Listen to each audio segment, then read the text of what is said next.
For me, usually I just play some video games and that's about it. But mentally, I'm not really, there to play some video games. So yeah, I'm just kind of gonna react to maybe because I was listening to some news and I wanted to give my opinion on it, because uh, it's good to stay informed. So let's see. Trump orders shutdown. Okay, so I'm gonna be reacting to some American news. Just because I'm in America, that's what affects me the most. This is a little scary because obviously, giving your opinion on something is always gonna open you to criticism, and yeah, because I also kind of I just want to watch stuff, what was it? News. All right. Good morning. Good to have you. So I'm gonna be watching NBC News, and I'm also gonna be listening to some Fox News because those are generally the two biggest talking people. So let's check it out. Okay, I'm gonna pause this and let's listen.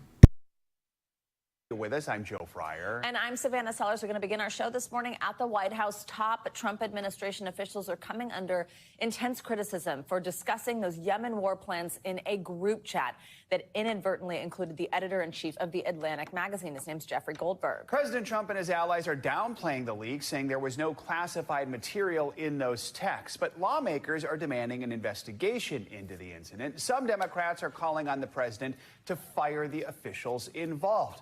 Among those under pressure is National Security Advisor Mike Waltz. He was the one who accidentally added Goldberg to the group chat.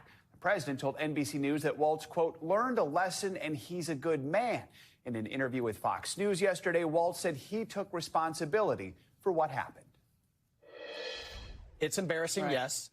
We're going to get to the bottom of it. I just talked to Elon on the way here. We've got the best technical minds looking at how this happened. But I can tell you for 100%, I don't know this guy. I know him by his horrible reputation. Look, I take full responsibility. I built the group. My job is to make sure everything's coordinated. We've got a team standing by to talk about this and more. We start things off with NBC News White House correspondent Aaron Gilchrist. Aaron, good morning. So what else are we hearing from the president about this? We know he likes to take the temperature of the media coverage. Is he still fully standing behind Mike Waltz this morning? 100% behind Mike Waltz and the rest of his national security team, to include the Secretary of Defense, as well as the directors of national intelligence and the CIA who testified on Capitol Hill yesterday. President Trump really, and I think the entire administration, has been trying to sort of shift the focus of this incident more to the outcome, what happened to the Houthis who were subject to this airstrike that was the point of this conversation that happened on the Signal messaging app, rather than focusing on what really has turned into a fiasco for this administration in terms of looking at how this sensitive information, which the president says was not classified, that's his understanding, the sensitive information was able to get out there to the general public in the way that it has at this point. I want you to hear a little bit more of what the president himself had to say about this incident and accountability. There's no classified information, as I understand it. I don't think he should apologize. I think he's doing his best. It's equipment and technology that's not perfect, and probably he won't be using it again, at least not in the very near future. So just to give my opinion on that, so from my understanding, what happened is that there was a group chat, right? So you've ever played video games like Discord, or even message system where you set up a group chat with people, right? Like you text your friends and things like that. There was a group chat, and what ended up happening is that that group chat in particular had some really high profile names, right? So let's say I think it had the Secretary of Defense, it had the VP, the Vice President of the U.S., and a bunch of other people who are supposed to be there.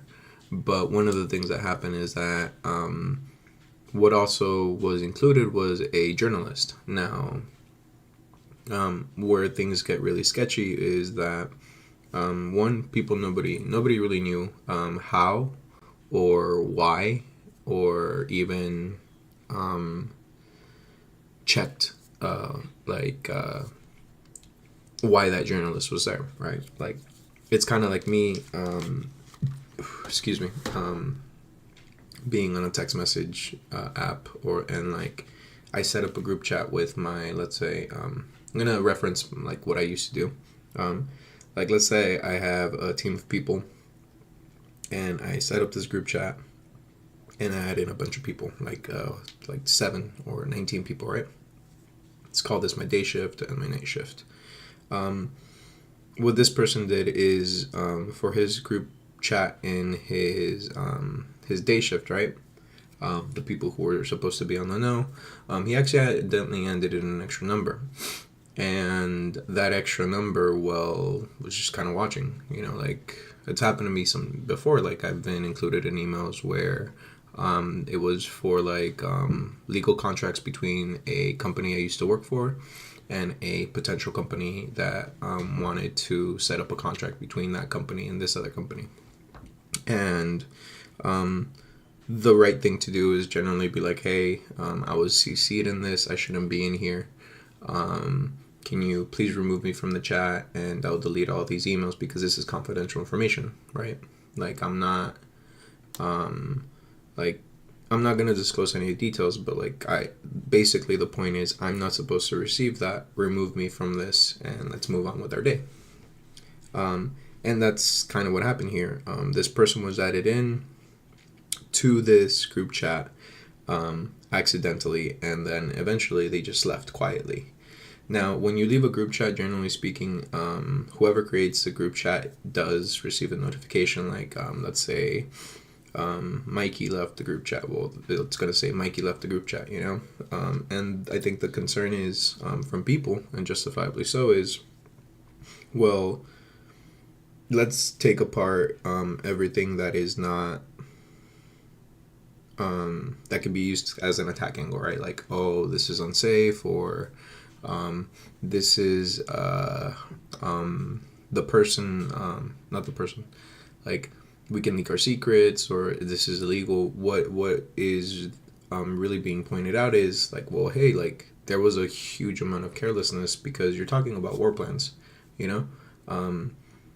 I was involved in that that little email, and it was something really basic. Like, it was just an exchange between two companies, but now what this was entailing was war, like, you're bombing, like, you're attacking somebody. I don't know the full details of the people who were attacked. I don't know the full details of everything, but from everything I've heard, because I like to watch these guys called Weekly Weird News guys, and I actually think I'm going to be reacting to them because honestly, I love their content and I listen to them all the time. I think they're very funny people, and I think that they give a nice perspective, Sometimes I disagree with them on certain things, but Internet Today guys, the Ricky and Elliot, like, they actually cover this kind of stuff, and even Philip DeFranco, that's a guy I listen to as well. Like, what is being said is that, hey, you're risking, not risking, I think the terrifying part is here is, like, you're treating people's lives like numbers. It's literally like a video game to them to a certain point. And like, if you're that high up in the food chain, then all the power to you. Like, if you have security clearance for that, if all of that kind of stuff, like, I can't sit here and tell you, oh, I would do better. I would be the one who can command and say, hey, these people need to die, or we need to attack this group of people, because quite honestly, I don't have any kind of experience like that.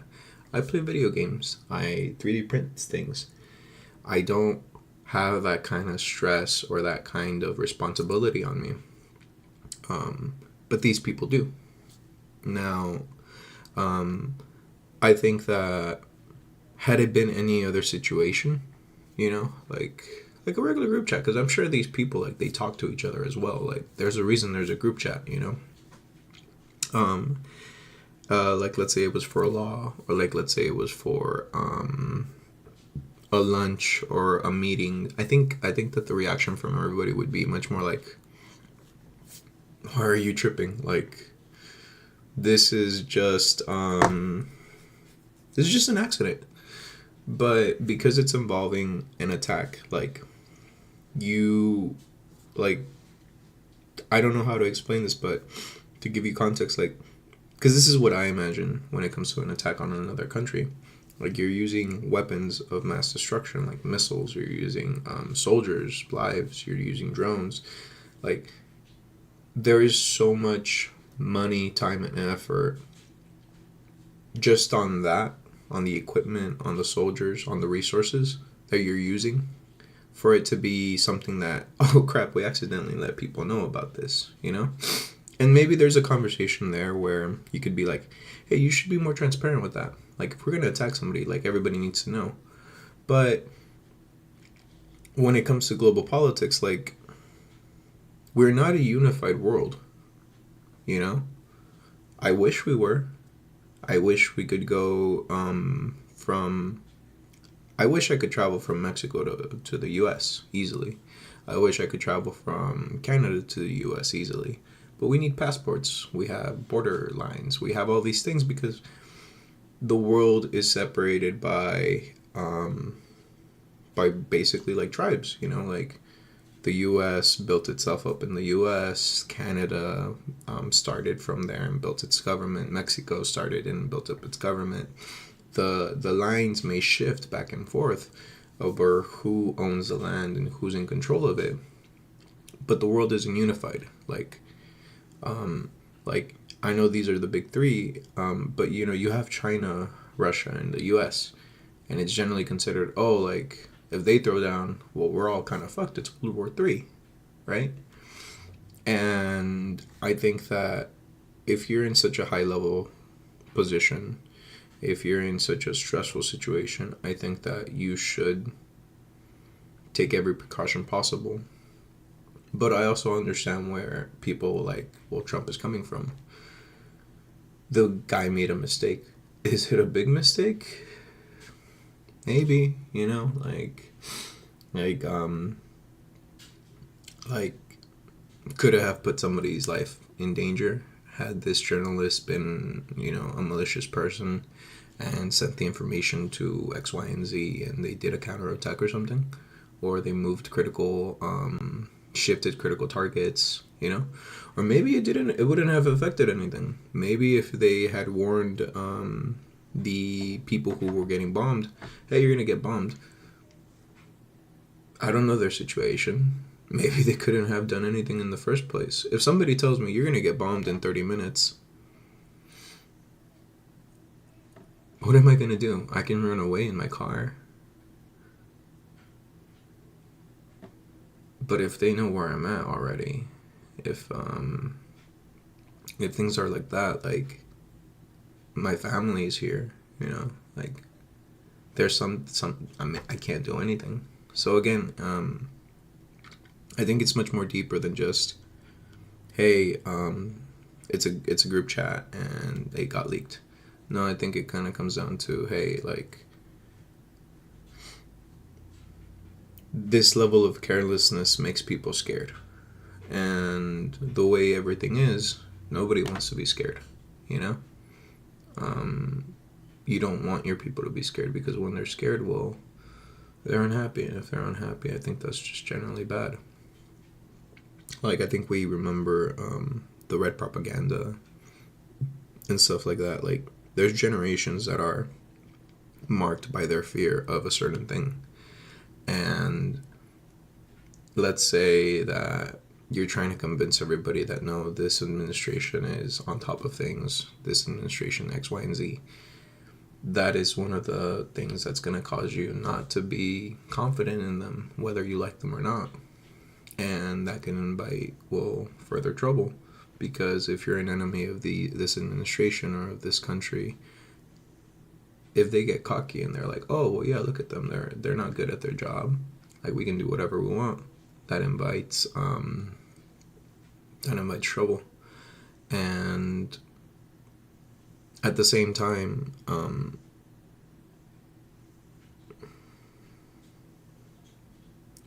I think that it's important to remember that people are humans, like millionaires, billionaires, government officials, soldiers, teachers, everybody, is a human, so they make mistakes. And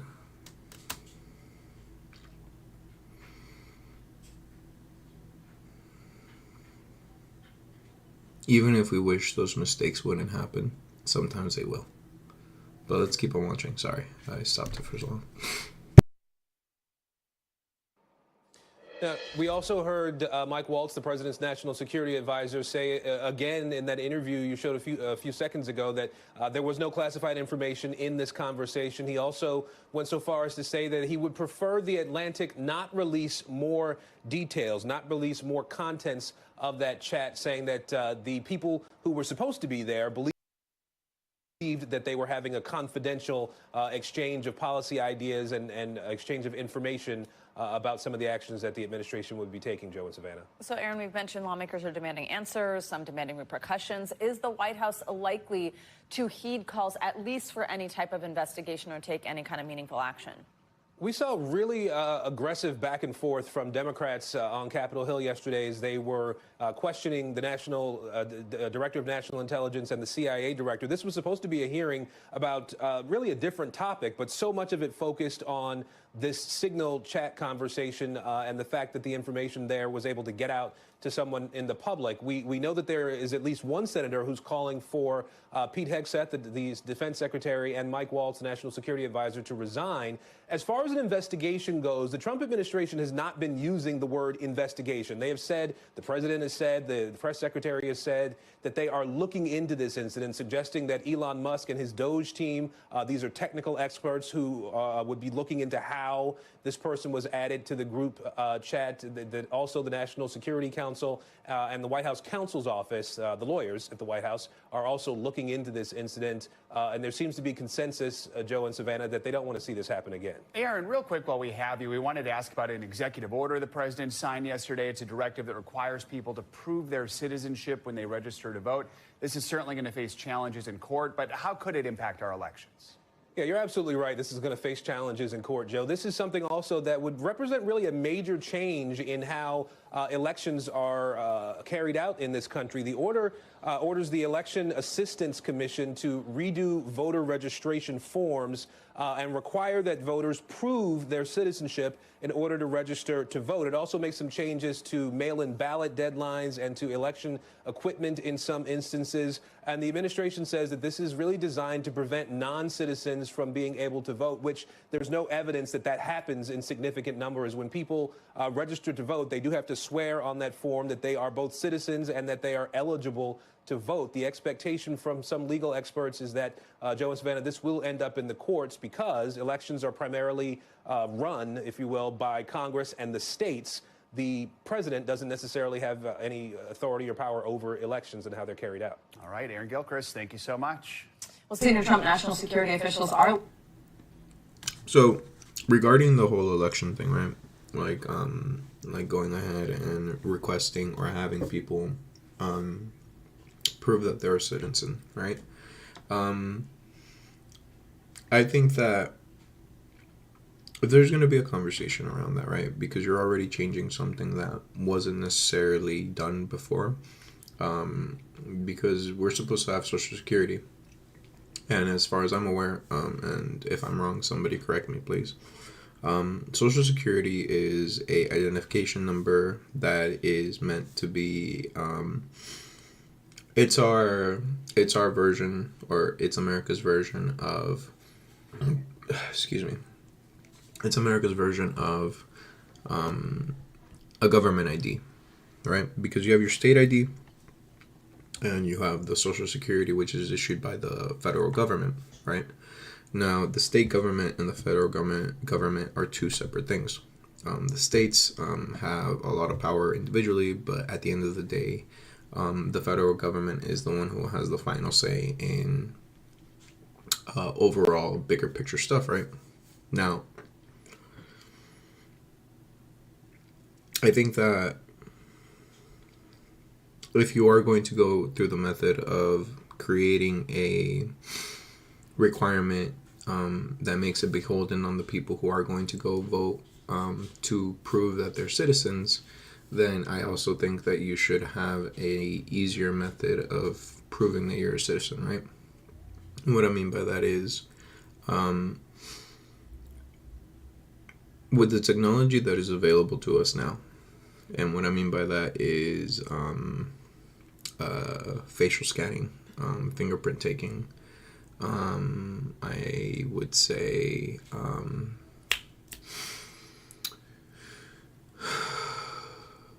because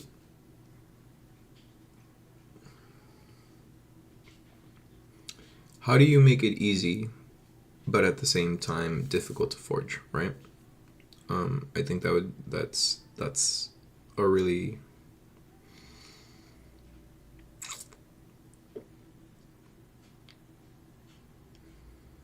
difficult thing to ask for, right? But what you run into, like, let's say you say, oh, well, you can just do it with your fingerprints. Well, some people don't have arms, or they don't have fingerprints. Oh, well, you could just do it with your facial features. But then you also have a worry that a government's going to track you, right? Using your facial recognition, right? And what I mean by tracking you is, like, I think everybody's scared of living in a society where every move you make, every action that you take, and everything that you do is being monitored and considered for whether or not you are doing something good or bad, right? And I think that if you are going to ask people to prove that they're a citizen, I think that the proof should be easy and relatively easy to provide, right? Whether it be a ID that only that person knows, whether it be fingerprint scans, whether it be what is that thing called? Facial scans, or even, because how would you have somebody prove that they're there or that they're citizens, right? Because you can have a database, but if that database is outdated, or if that database is compromised, right? Because we use technology, and when we use technology, there's always a danger of the technology failing, you know? Like, I have my computer, and I have a lot saved in it. I have 3D files that I've, downloaded over time and printed. I have pictures of me and my family. I have documents in there. But if that computer goes down, well, I'm screwed, right? And it would be difficult for me to get all that back. And you are also adding because what I'm wondering is, how would you go about storing so much data, right? And making it so that it's not compromised by malicious people. Because can you imagine everything is digital, Like, you walk around, you got your cell phone. Let's say that's the new ID, because everybody has a cell phone, and it should be a right. I know that sounds silly, but follow me in this hypothetical. Everybody has a cell phone, or everybody has something that can identify them, right? If somebody is smart enough, they can mess with that data. And you can say, oh, well, like, we can use supercomputers, we can use X, Y, and Z. You can, but that doesn't mean that somewhere along the line, somebody who's really smart or really lucky is not going to be able to crack that.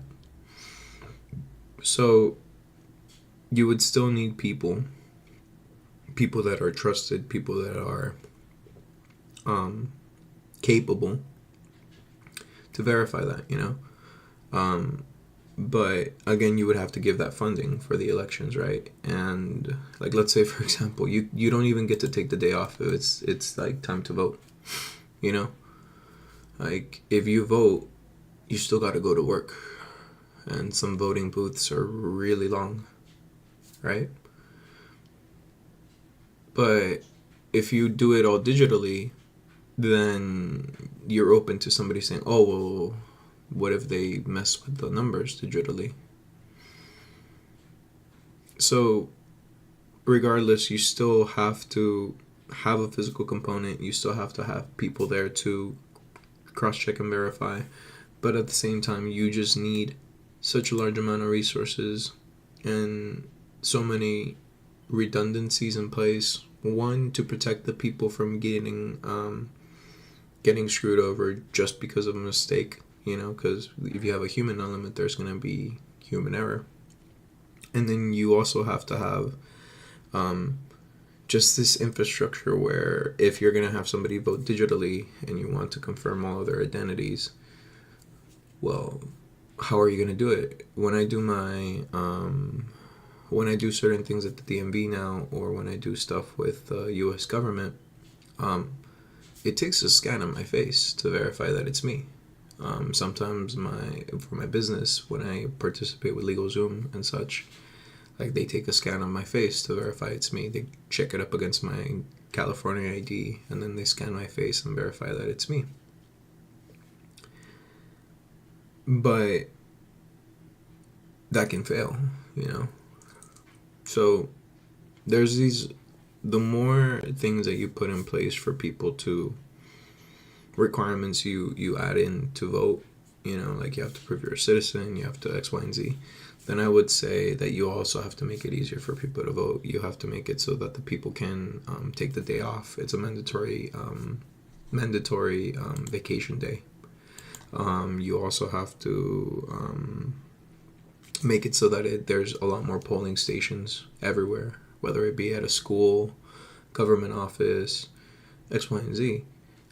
You need to make sure that the funding is available, even to the most remote people, because if you are making it so that those people, or if you're making it so that those people are able to vote, then you need to offer them an option that makes it so that they're able to, not be prohibited because they're so far away from a near town, you know.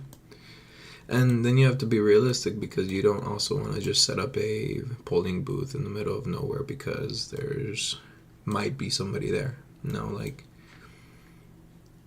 it's so many different components and so many different things. But I think that regardless of anything, one of the things that would make it easier for everybody to vote is just to make it a national holiday. Today's election day. Take the day off. Pick who you're going to pick. And if you're not going to vote, enjoy the free holiday. That's it. Sorry. Likely to face tough questions today about that group chat leak at a House hearing. Yeah, already yesterday, top intelligence officials stonewalled and shifted blame as they were grilled by Democratic senators. It was part of an annual hearing about global threats, but that hearing was overshadowed by the security breach. Democrats pressed CIA Director John Radcliffe and Director of National Intelligence Tulsi Gabbard for answers over their participation in the now leaked chat. Director Radcliffe, this was a huge mistake, correct? No. A national political... Hold on. No, you Let me hold answer. on. No, Director The Radcliffe, I asked you a yes or no question, and now you'll hold on. A national political reporter You can was made characterize it how privy...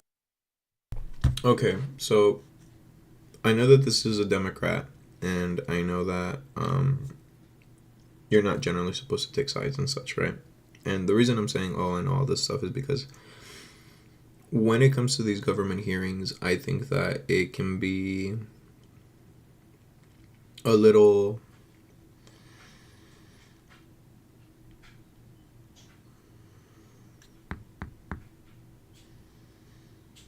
disillusioning if you ask a question and then say, no, it was a yes or no question.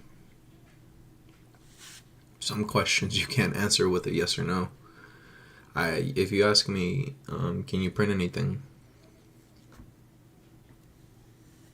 Yes and no. I can print Pikachu. Doesn't mean I have the legal right to. I can print a car motor. Doesn't mean it won't work. You know? Like, there's nuance in things like this, and what I think is daunting is that a lot of this feels performative, right? Because there's been other things that are very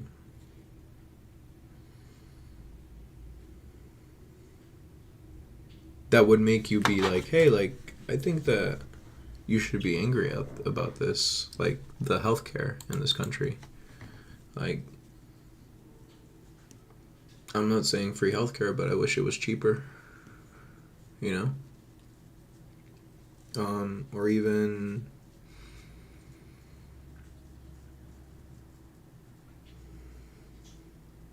like when you see people who need help, like the veterans, right? Like if you see a homeless veteran, like, I think that's the things that should make you angry. That's the things that you should be really pressing on. Not necessarily something that, for all intents and purposes, especially to the people who are in charge, just seems like a unprofessional thing that they did. Because if you were to break it down and remove all of the security issues and remove all of that stuff, they just did things improfessionally. They added in so many they weren't supposed to, and they didn't use the proper channels. Because one of the things that said, oh, well, you have to be in a secure room where everybody knows that it's bug free, nobody's gonna like report on this and all that, especially for something as serious as war. But if you're looking at somebody like, because if they're in your team, you don't want them to be overly punished. If it was my guy, I'd be like, hey man, he made a mistake, like can he get a second chances? Like, he's a good worker, he's a good person, I don't know what to tell you. Like, I don't want to replace him over something like this. I want to talk to him, I want to make sure he does better and that this never happens again. I don't want to have him disappear and be fired because I put that person in that place because I needed him there, because I trusted him. At least those are my thoughts, and let me keep on listening to this. Was made privy to sensitive information about imminent military operations against a foreign terrorist organization. There's been no apology. There has been no recognition of the gravity of this error. And by the way, we will get the full transcript of this chain, and your testimony will be measured carefully against its content. For more, let's bring in NBC News Capitol Hill correspondent Julie Sirkin. Julie, good morning. So clearly things got heated at yesterday's hearing. What did senators try to dig into with their questions? Yeah, it got super intense during that hearing. Remember, there are two parts to the worldwide threat hearing, the one that the public sees and then a closed session. And that is where most Republicans reserve their concerns and questions, of which there are many behind the scenes, to these national security and top defense officials that testified before this hearing. Now, what you did say play out in public was mostly from Democrats. You saw John Ossoff of Georgia kind of questioning John Ratcliffe there in that hearing. But you also heard many Democrats try to get to the bottom of what happened in the signal chat, whether the information was classified or not. They kept getting mixed answers from Tulsi Gabbard to John Ratcliffe to the other folks in that room.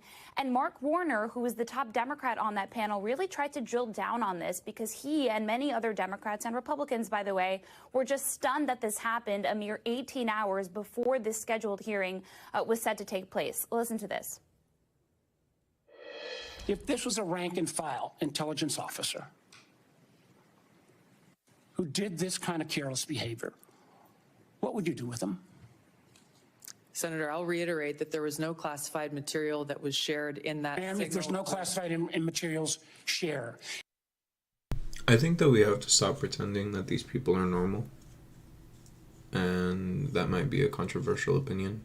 But when you have somebody like the vice president, when you have somebody who is, like I think they said Secretary of Defense, like, they're not normal people. They're not a rank and file individual. They're, I'm not going to say above the law because that's incorrect. I would say that they are the exception that proves the rule, if that makes sense. Because yes, if it was just a rank and file person, I'm pretty sure they would get charged with a bunch of crap. But the higher up you climb, the more leniency that is shown to you, just in general. The president's not gonna, like, really shit on his VP for something like this. I don't think he's gonna really shit on his Secretary of Defense, unless he publicly does something that he disagrees with, then he will. But for something like this, like, it's difficult to be like, well, like, a rank and file person's gonna get a bunch, like, the book thrown at them. Yeah, but they're not rank and file. They're the heads of, or they're pretty close to the top, if that makes sense. And then if there's no classified materials, then you can't even answer the question whether you won the chat. They got extremely frustrated in this hearing as they kind of heard different things from all of the witnesses present, and they obviously got even more during that closed session afterwards. So, Julia, what are congressional Democrats planning to do to try to get some answers about whether any classified information was in these texts and who was ultimately responsible? And is there any sign that any Republicans want to play ball and also look into this more?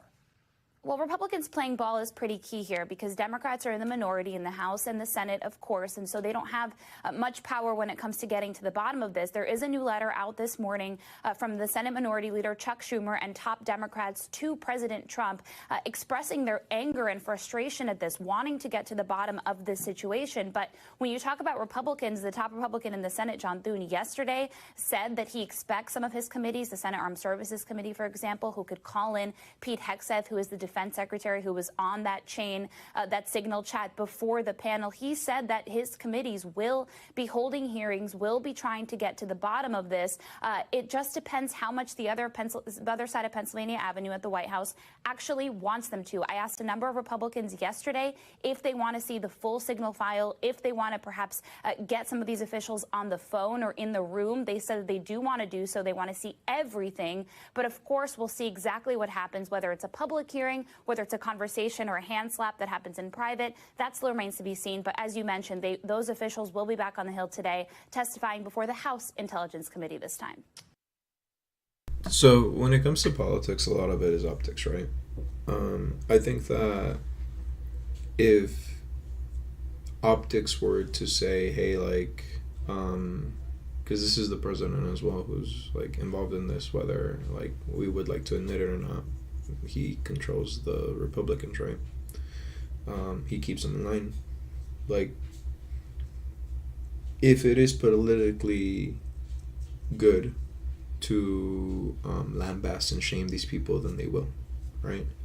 That's kind of what happened to Hillary Clinton, I think, where she was, like, they kind of took her down for, what was it, Benghazi? Something like that. And they did hearings over and over again. It was just a constant replay of events, looking for answers for questions they already had answers to. Does that make sense? Now, for example, right there, where what the news people mentioned here,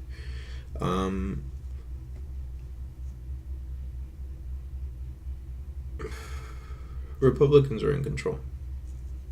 So if Republicans are in control and they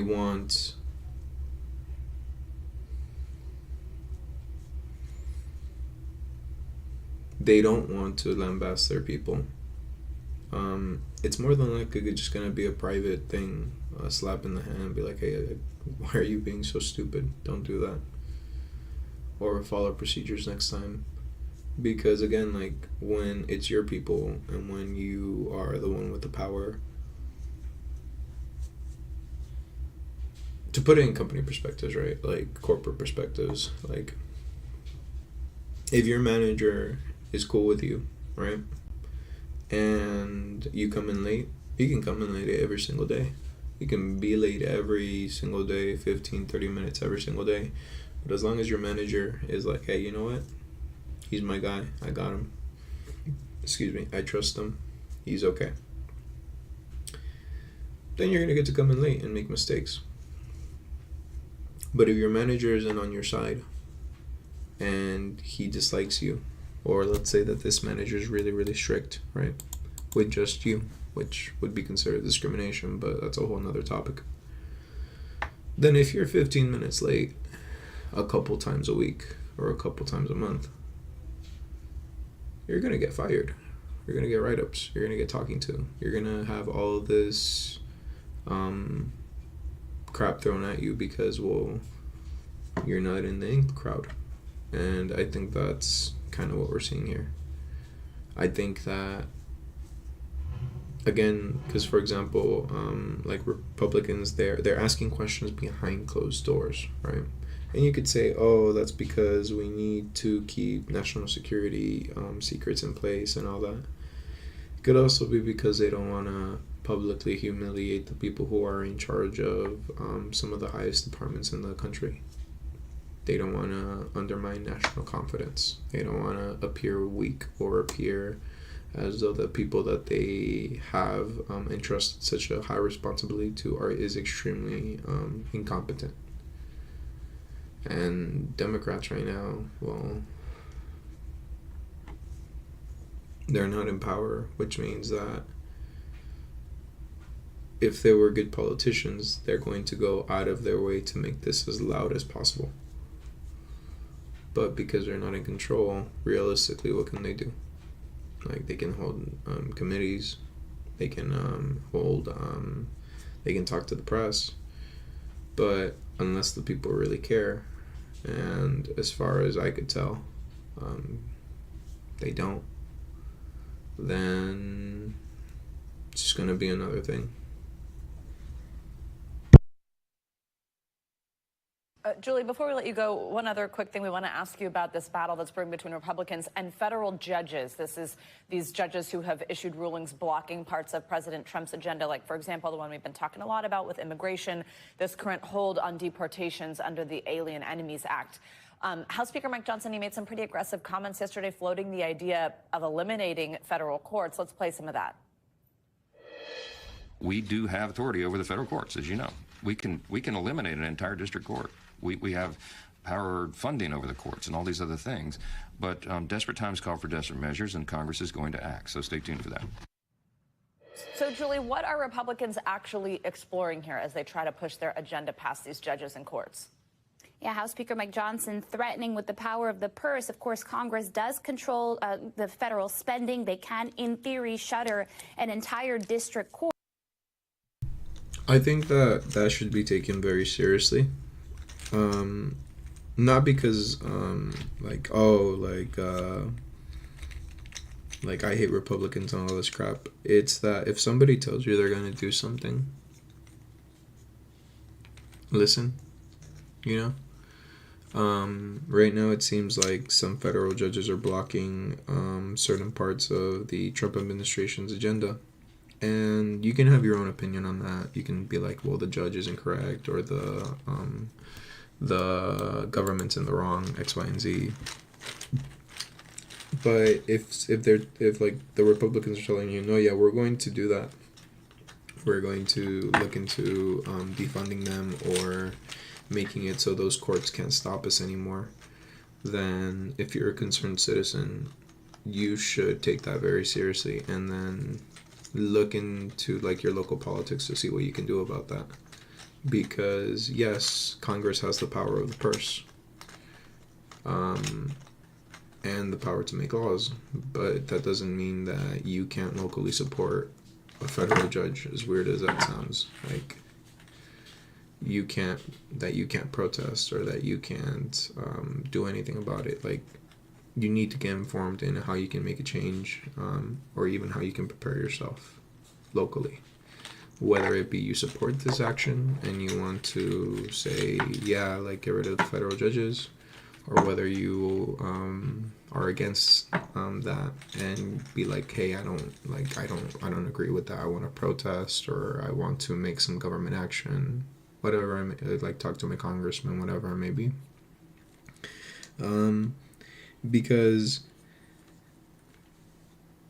there's a lot of people in this country, and the more people are concerned, the more they're going to do, right? Like Trump, the first time he won, he didn't win because like everybody liked him. He won because a lot of people liked him. It wasn't everybody, but it was a lot. So just something to consider. But what's more likely to happen here is that the House will take up a series of bills, including Darrell Issas, who's a congressman from California, who essentially wants to neutralize or limit the power that district judges have over injunctions, meaning pausing any executive orders that come down from the Trump administration, of which there have been many over the last 2 months, those pauses and stays as the courts review those actions further. The thing is, Elon Musk and some in the party want them to do more. He, remember, threw money behind members of Congress who floated impeaching these judges. That's probably not going to happen, but obviously Republicans want to be caught trying. All right, Julie Sirkin, thank you very much. Let's return to our top story, the ongoing fallout from that group chat leak with NBC News national security analyst Clint Watts. Clint, good to have you with us. Okay, so I've heard this for a while, and I've already talked about it for a while. I'm kind of tired of the topic, at least based on these guys. I'm sure that there's much more news regarding it, but I kind of want to watch something else or like play something else. So let's see. Trump moves, CNN, NBC, Fox. I think this was 2 days ago. Excuse me. Senior Trump advisor Elon Musk has faced repeated and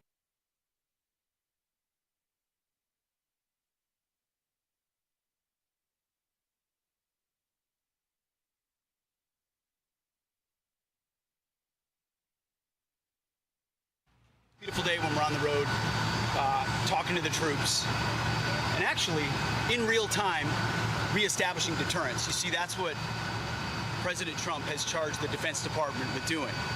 Reviving the warrior ethos, rebuilding the military, which we're doing in real time, and reestablishing deterrence. And that's why we're heading out into the Indo-Pacific to talk to our allies and partners and meet with the troops. And anybody that knows me for years and knows President Trump knows how much we love the warriors. That's what it's about. The men and women who serve, who do the tough, difficult, gritty, dirty work that most Americans will never know about, but we have the privilege of seeing and understanding the courage and skill of what they do. I'm going to go see that for the next couple of days. We also have seen it on full display in what's been done to the Houthi terrorists and what they're trying to do to close freedom of navigation. You see, under the Biden administration, we let our troops and our ships and both warships and commercial ships get shot at to no consequence. What does that look like? That looks like weakness. And what President Trump has said is peace through strength is back. We will reestablish deterrence. That's not acceptable. And our ongoing campaign against the Houthis has been devastatingly effective. Now, as I said to this group, I know it's childish, but I think Houthis is a funny word. A couple of times on this trip now, as we move to the Indo-Pacific to do our job, which is what we're here to do, nobody's texting war plans. Well, I noticed this morning, out came something that doesn't look like war plans. And as a matter of fact, they even changed the title to attack plans, because they know it's not war plans.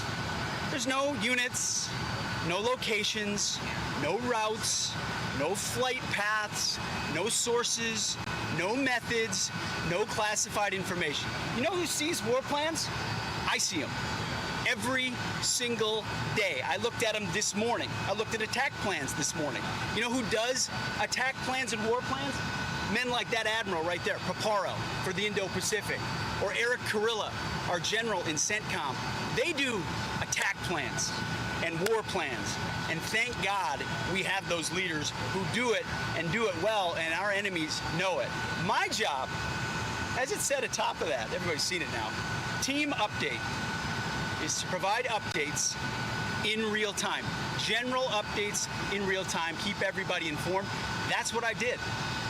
That's my job. The war fighters will take the fight to the enemy, and I love what they do. And with President Trump's leadership, our enemies are on notice. We will have peace through strength, and we'll keep putting our troops first. Thank you very much. We're heading off strike plans to the rest. before they launched. Mr. Secretary, how do you square what you said with what your messages show? Mr. Secretary, did you share classified information? Mr. So, like, see, for example, right there, like, the way that he's, because honestly, I'm not there, and I don't have a super strong opinion on this. I think it's more amusing than anything because, well, again, like, people make mistakes. Like, I used to text people, strategy for like the day or like stuff about work. You know,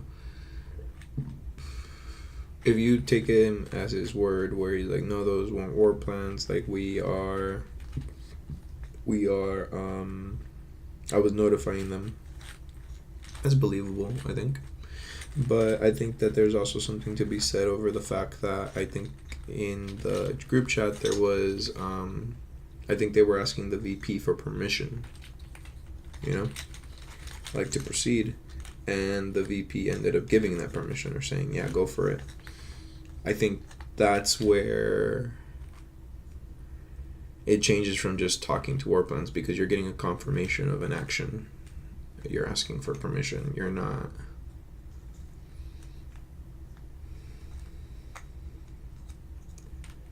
You're not just telling him, hey, this is going to happen. He's like, you're saying, hey, like, could you approve this? At least that's my understanding of it. And I could be wrong, so let me know if I'm wrong. And... yeah. Okay. Premium. I was gonna watch, yeah,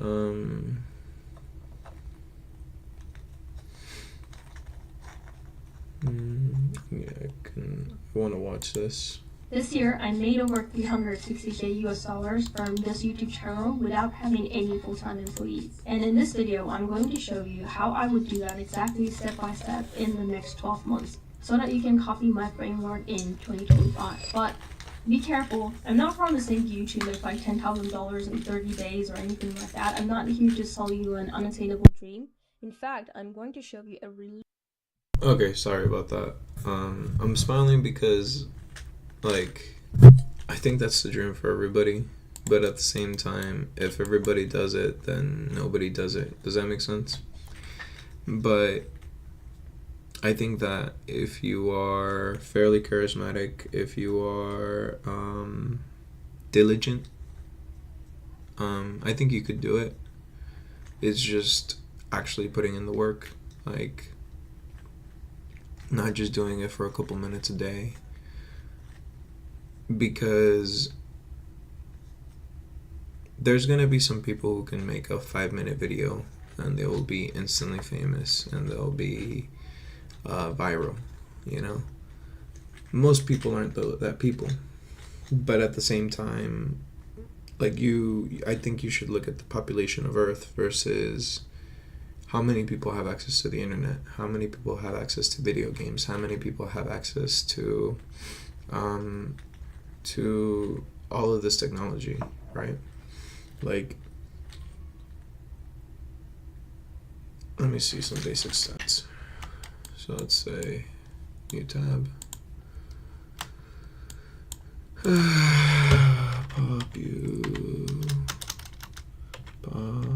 Population of Earth, right? 2024. 8.2 billion, right? So that was last year. Amount of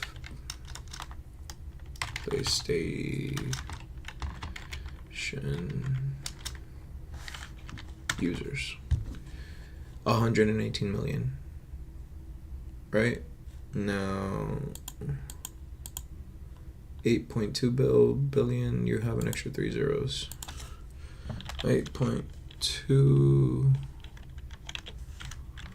Let me scroll back on that. 8.2 bill and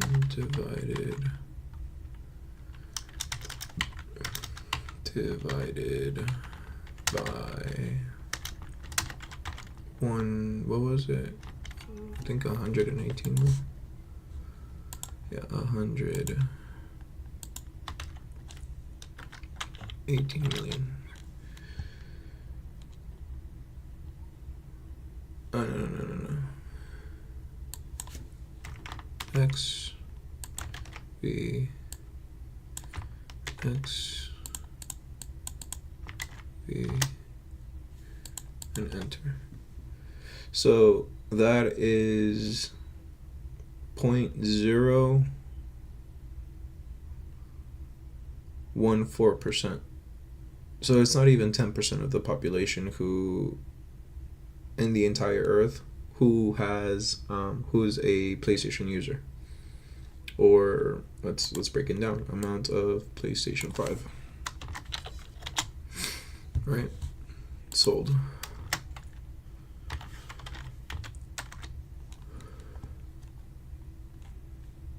$75 million. All right, worldwide. So you change that number by, again, 75. So 0.009. So that means this is the 10% range, this is 1%, and then this is lesser than 1%, 1/100th of a percentage, right?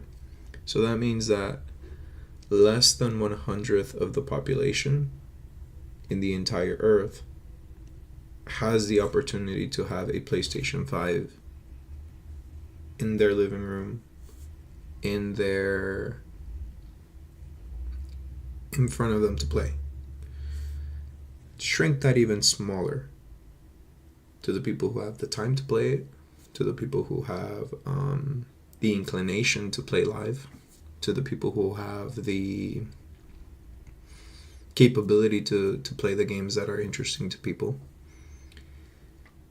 And as the numbers get smaller and smaller, like, you start to realize that you can make a living off of that. It's just that you have to get lucky, you have to get noticed, you have to do something, whether it be diligently streaming every single day for 24 hours a day, or making funny commentary as you play video games. Like, you can make an income off of that. It's just that the more people realize that you can do that, the more people who are in the pot, the less impressive it seems if you are. But people are always going to need entertainment. There's millions of artists. There's millions of starving artists. That doesn't mean that you can't be an artist, you know? But yeah, sorry. That's just a tangent on my kind of thoughts on that.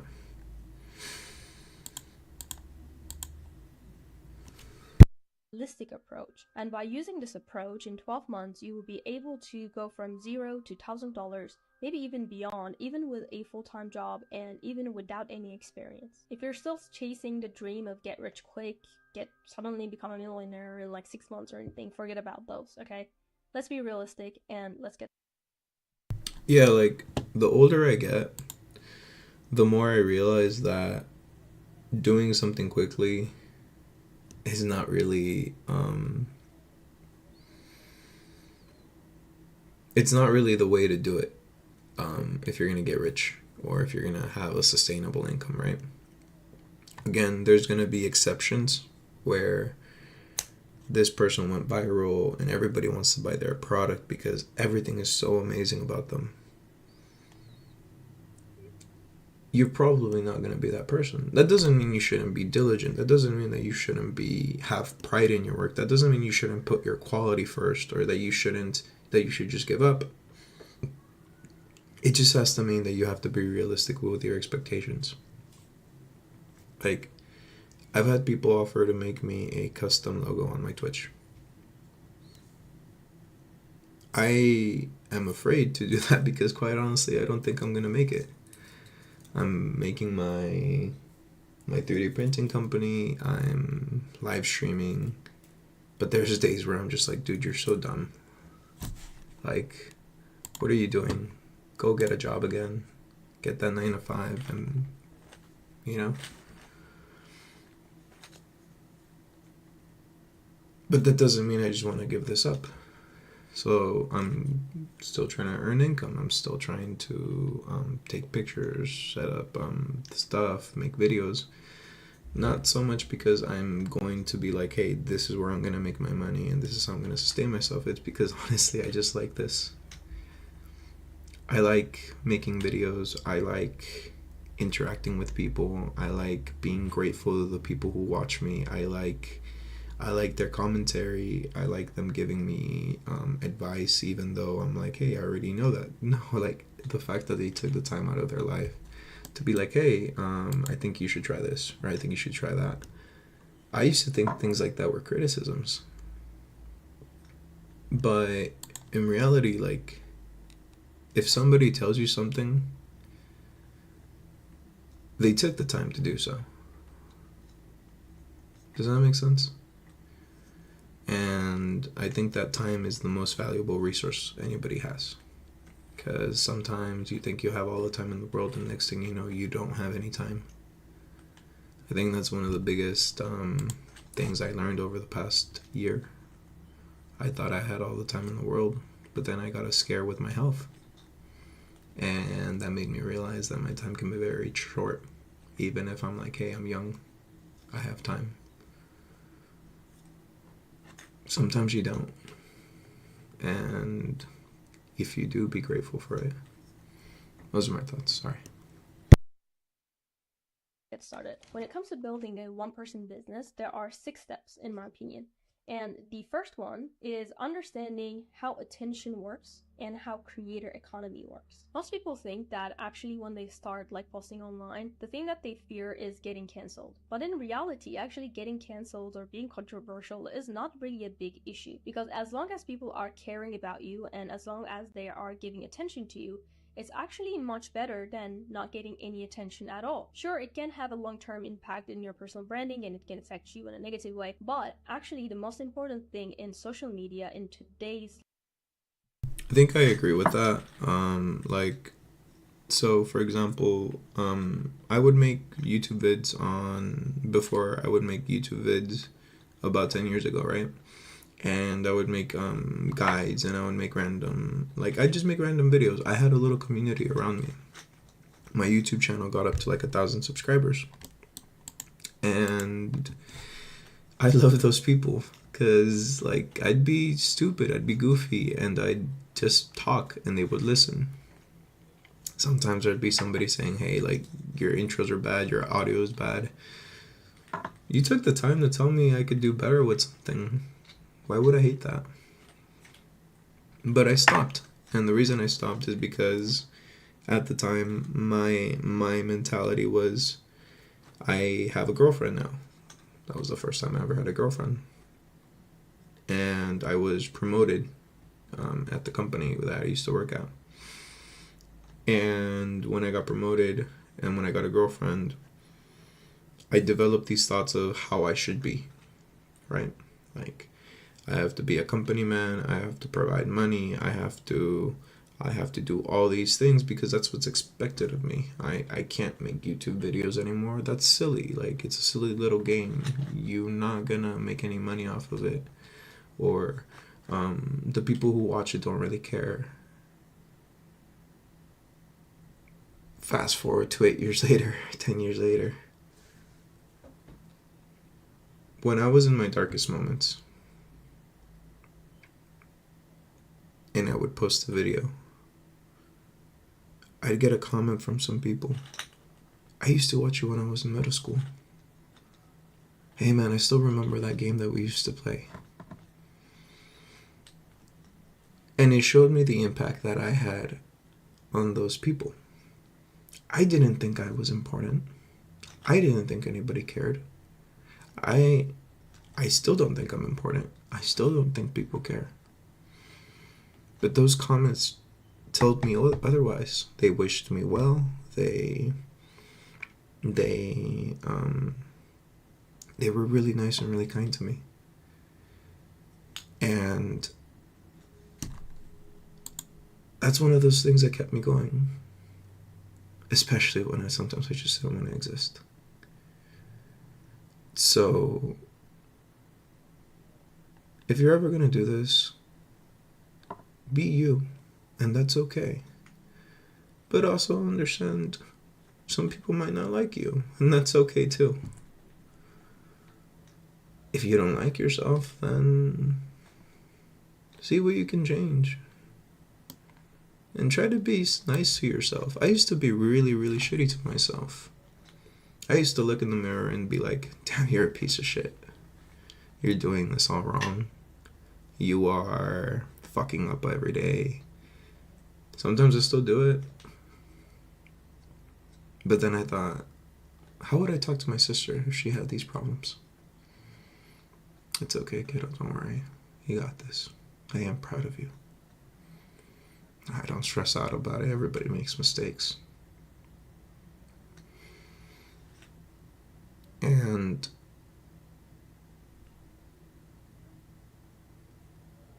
I think that's what's going to help everybody grow. Whether you're 70, 80, 90, or like a kid or an adult my age. Acknowledging your mistakes is okay. Admitting you did something wrong is good. Just don't get stuck there. I love a poem that I read in sociology. And it was a poem about addiction. And basically the poem went something along these lines, right? It was saying that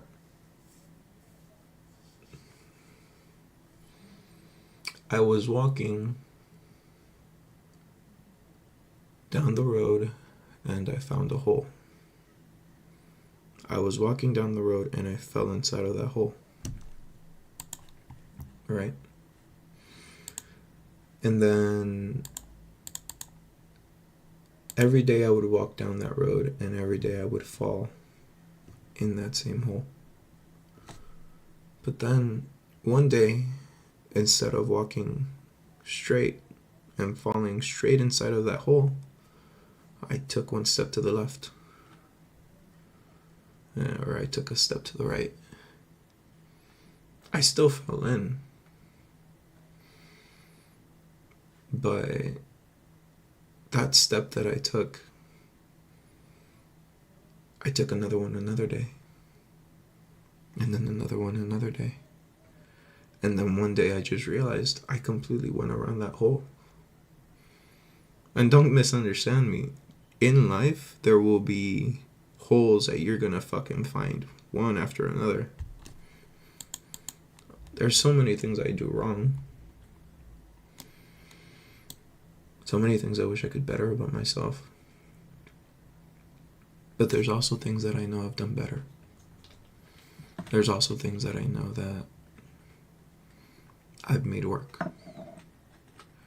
And I think that's the point of that poem.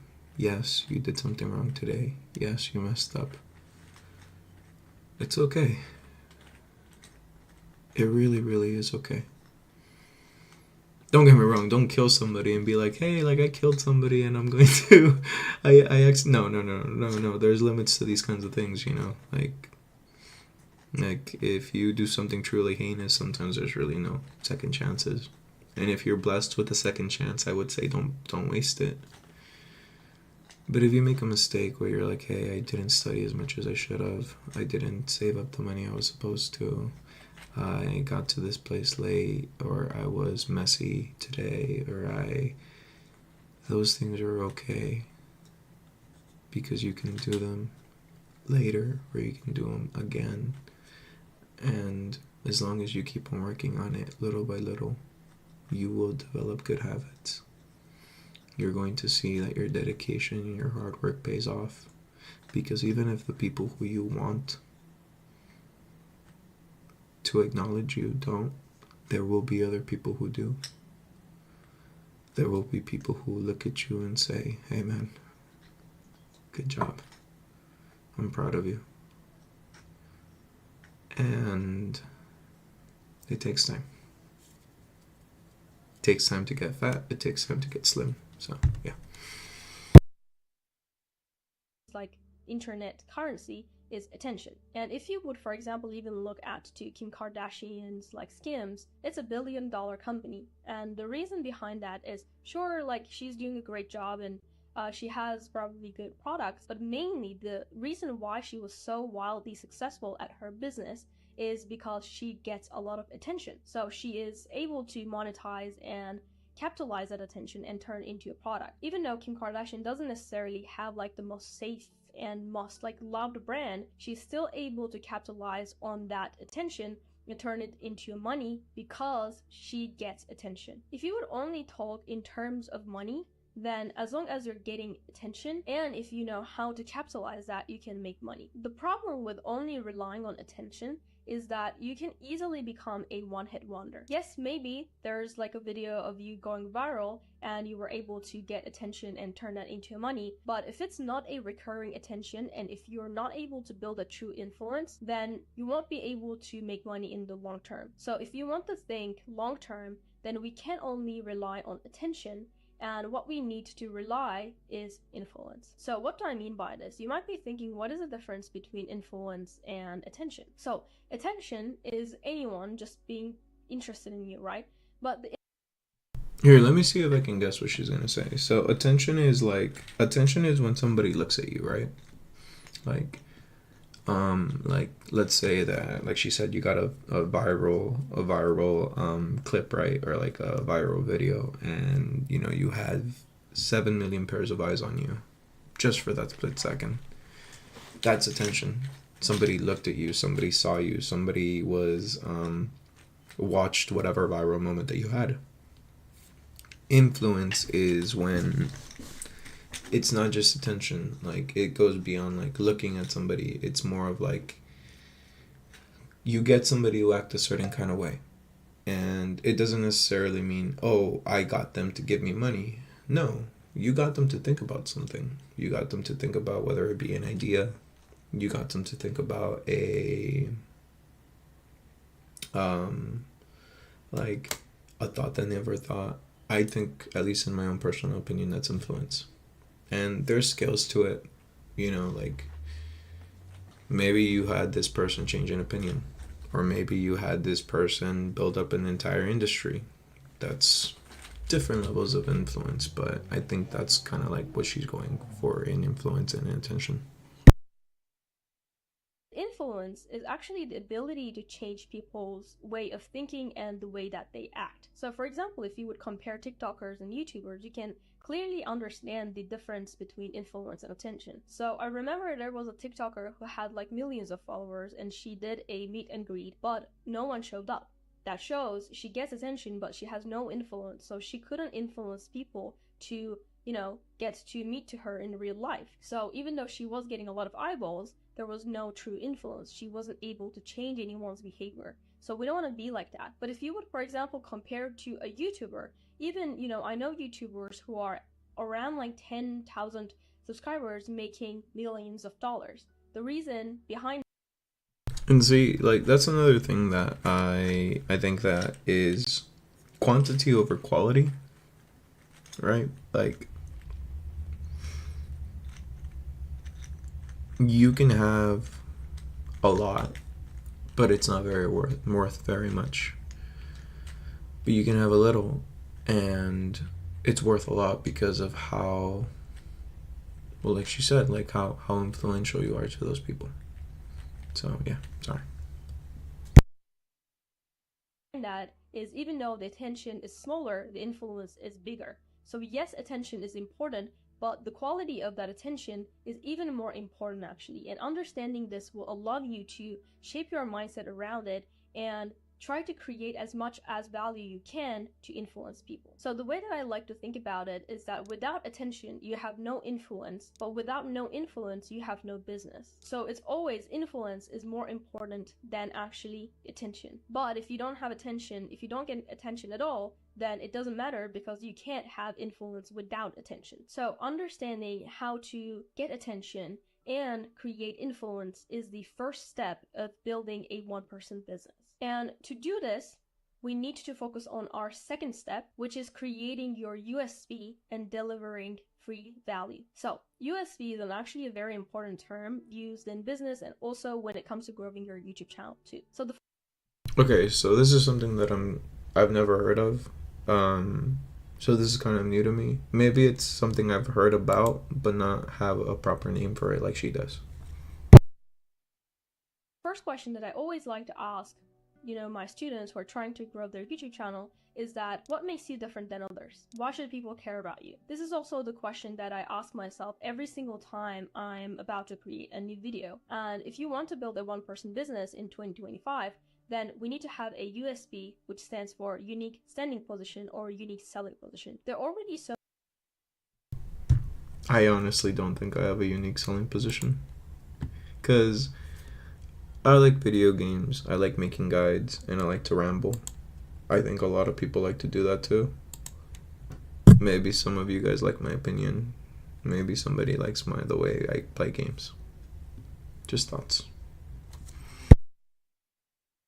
So many creators and so many people out there creating content, right? So we need to have something different about us that is going to differentiate ourselves from the market. It's really just sitting down and answering why you, what is going to make you different? Because USP determines everything. If you would, let's say, start a YouTube channel and copy the most popular videos on YouTube, you might get views for 1 or 2 times, but you will see that over the time you won't be able to capture attention and make people come back to your videos because they did not connected with something unique about you. So you might be thinking, what was your USP really when starting out, right? If you don't know, I had actually 4 or 5 failed channels before this one, and I've been doing YouTube since 2016. And even though people say that oh, you succeeded because you were a young female, etc., but I couldn't. Back then, what I was doing was that I was just posting random videos, I was just sharing random things online. But then I realized that if there's nothing special about me to make people care, then I had to figure that out. And I sit down and written down everything that I know, that I experience, that I can share to the world, that I can bring value to the table. I think I agree with that. And I think that a lot of the time when it comes to something like this, especially because this is, for example, this is the very first time I'm doing something like this year, in sharing my opinion on politics or sharing my opinion on YouTube videos, reacting to them. I think that if anybody's gonna find it interesting, apart from the actual videos, I think it's gonna be that my perspective. Maybe you disagree with me and you're like, hey, you're stupid. That's okay. Maybe you're like, hey, I completely agree with you, man. That's okay as well. And if nobody watches, then nobody watches. But sometimes I see 1 or 2 people here, and I'm grateful for them spending their time with me. And that people can find it helpful. So I sit down, and the first thing that I recognized was that I was really good at language learning. At that time, I was fluent in English, Japanese, Turkish, and German. I knew how to learn language. Okay, that is crazy, because I know English and Spanish. Yo puedo hablar español muy fácilmente. I was born in Mexico. But learning a whole nother language, having the patience and the dedication to do that, I think that's really amazing. Languages without necessarily studying. So the thing that I did was I looked online, right? I went to YouTube and looked at all the language learning videos, and I've seen that nobody was doing my method. People were talking about very boring methods, so I thought this could be my USP. This could be my breakthrough. I can make a video about language learning, and also I can make a video about what it's like to be being mixed, because I am mixed, and that was my USP. So I did the video. It went viral, and after that I saw that I can make more videos about it. And then my channel started to grow. But I did not want to talk about, for example, language learning for the rest of my life. So what I did was I wanted to switch to a new, like a topic, and I wanted to talk about productivity and self-improvement. But then I looked at the market and it was really crowded. So I was thinking, how can I make myself different than others? How can I differentiate myself? So I was thinking about my USP again. And the thing that I found was that, most people were talking about very Western concepts naturally, and they were talking about Western books and Western ways of thinking, but everyone was kind of talking about the same stuff. So what I did was, to differentiate myself, I started reading Japanese books. I started to consume more Japanese media, because the way that we think about personal development and self-improvement in Japan is quite different than the Western world. I think I agree with that. One of the things that, at least right now, that I'm trying to do in my life currently, because when I stopped working at the old company, or where I stopped working at my old job, the biggest reason was because it wasn't because I was like, oh, I'm going to be a YouTuber, or I'm going to be a streamer, or it wasn't like I'm just going to stay at home and be lazy. The reason I wanted to do that is because I wanted to spend time with my family. I wanted to see my nieces and nephews grow. I wanted to help my mom with the dishes. I wanted to see my sister and take her to school. I wanted to see my wife and appreciate her more. Now that I'm here, I can tell you that it's not as easy as just that. But even though there's times where I'm like, fuck, I used to make so much more money before. Did I make a mistake? A lot of the time, like just this morning, I was like, you're so stupid. To myself. And I was dropping off my niece to school. And she told me, I'm happy. I'm like, why are you happy, mommy? I'm happy because of you, uncle. And that made me choke up. So yeah, I think that finding your own ways is difficult because it's scary. But at the same time,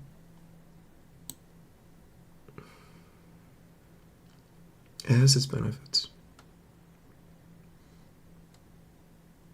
Sorry, I was just lost in thought for a second. Let's keep on watching.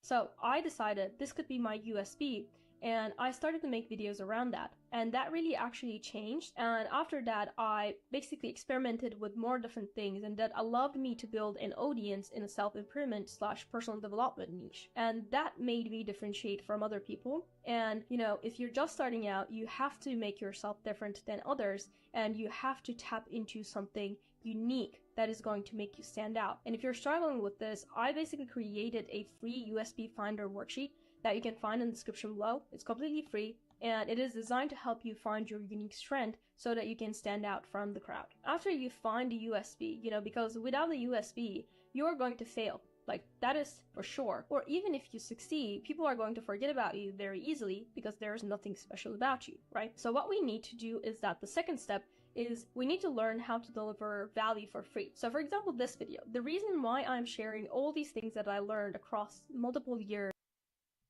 I completely agree with this. Like, I know I'm not disagreeing a whole lot, but that's part of the reason why sometimes when I do lives, like, I'm like, hey, like, check this out. I'm 3D printing something. Or, hey, this is where I got my libraries for my 3D prints. Or this is how I prepare my plate, or this is my experiences in a corporate situation. Because I wish somebody had told me. I wish that I had known these things before, because I had to discover it by myself.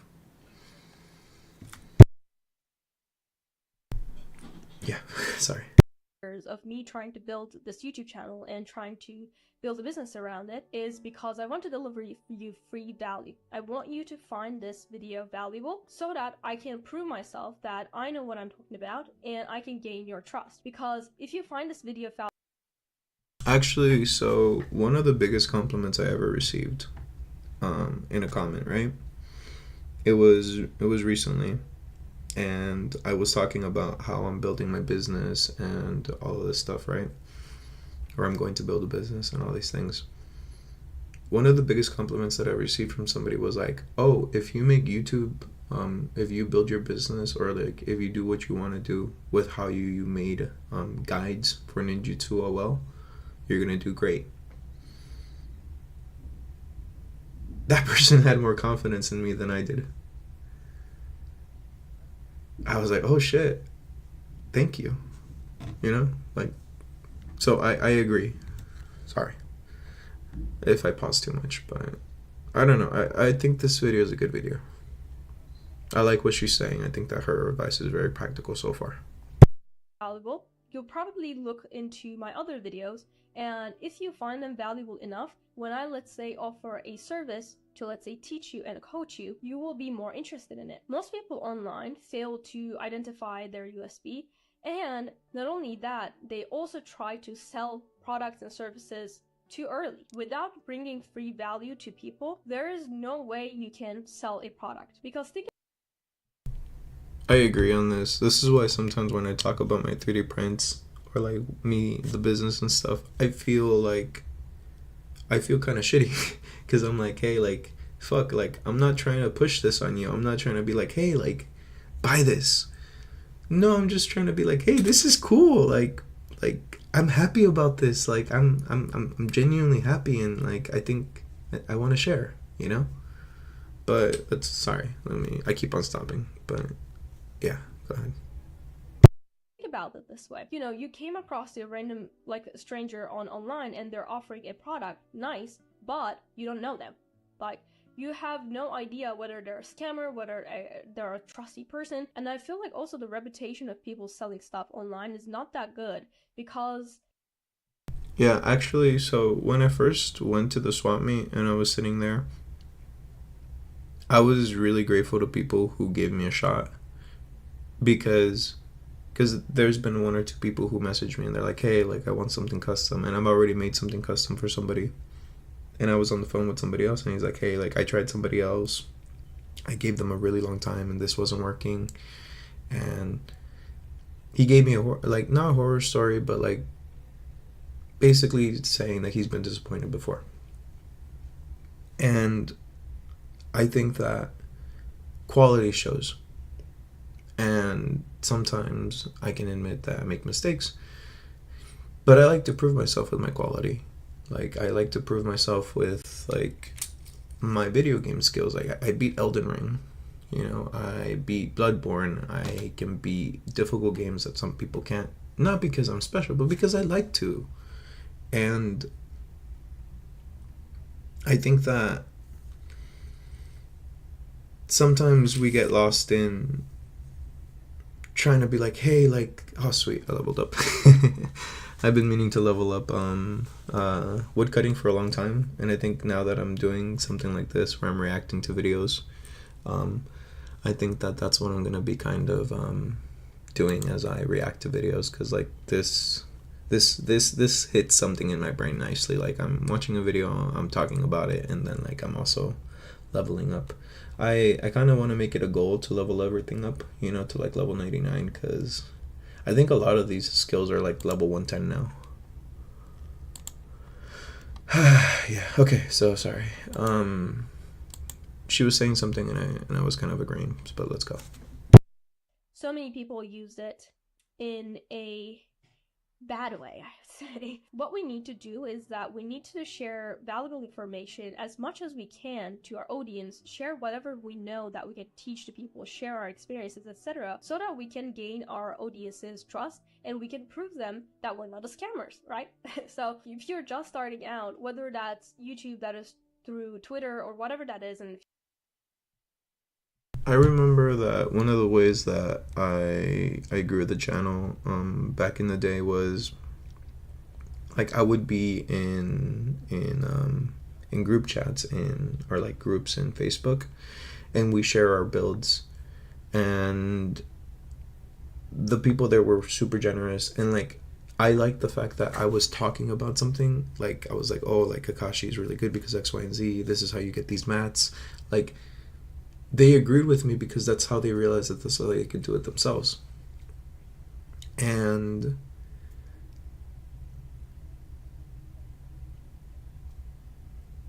I hope that I can keep on doing that. I can keep on, like, providing an opinion that you find worthwhile. And if you don't, like, that's okay. We don't have to agree. One of the things I've come to kind of, like, appreciate more as I get older is sometimes disagreeing is okay. You know? Like, you like red, I like blue. That's okay. They're both cool colors. If things get violent, then that's a whole nother story. You know, like, we need a chat. But if we're just like talking and we're like, hey, no, I think that your opinion's wrong, or I disagree because this, and this. I love that. I used to have a friend. We would hang out for hours after work. We'd discuss politics, and like, one of my favorite things to do is he would pick, like, let's say the Democrat side or the Republican side, and then I would play devil's advocate. Well, I could see why you would think this, but what if this is this, and this? And that kind of thing was fun, because regardless of everything, he was my friend.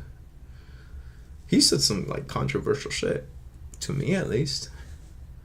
And I was like, you are extra, but I'm still inviting you to my wedding. And yeah, I think that disagreement is something that makes life a little bit more interesting. Just because we disagree with somebody doesn't mean that we hate them or that we should hate them. It just means that we're different people. And one of my mom's favorite words or sayings was, look at your fingers. Are any of them the same? Well, yeah, they're not. That's how people are. Each person's unique. Each person is different. You might find similarities between people. Hell, even with twins, there's a lot of things that are very similar. There's a lot of things that they're different in. I know a set of twins. Call one guy the smart one, the other one the dumb one. Or the pretty one and the buff one. They're twins. They're supposed to be practically the same people. But they're still slightly different. So, differences help.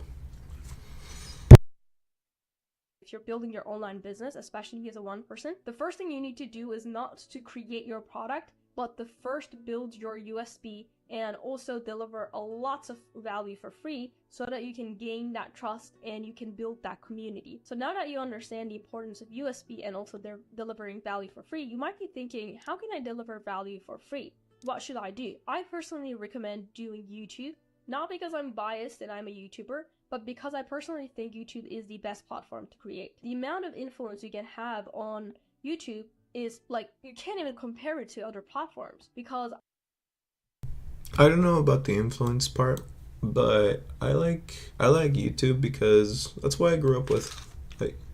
Like I used to watch Jacksepticeye, I used to watch PewDiePie, Dark Souls, all of that stuff. Like, those are the guys who I grew up with. Like, I would love watching videos where they're like playing and I would crack up when they would do something funny, or where there was a situation where like things like that, you know? So I think I like YouTube because of that, and that's why I started making YouTube, because like I was really resistant to TikTok for a really long time because I was like, no, it's cringy and like I'm old. But now like I post on TikTok and I get some nice views. Like, everybody there's pretty nice, so, you know, sorry. Well, let's proceed. I know YouTubers who are making millions with just only 10,000 subscribers, and I know so many Instagrammers and TikTokers who have like millions of followers, but they don't even make like $10,000 per month. The reason behind that is because of the screen time we have, right? When someone watches your YouTube videos, they're watching minutes and minutes and minutes, and as you I actually have to agree on this, because there's been, like, on YouTube, there's been people who are like, dude, I watch all your videos, and I am so amazed, because, like, I respect you for that. Sometimes I listen to my own thoughts and I'm like, shut the fuck up. So like if you watch my videos and like you listen to my rambles, or like you listen to me like gush about something, like thank you, because I know I can be annoying at times. And the reason I say that is because, well, I've been told. So yeah.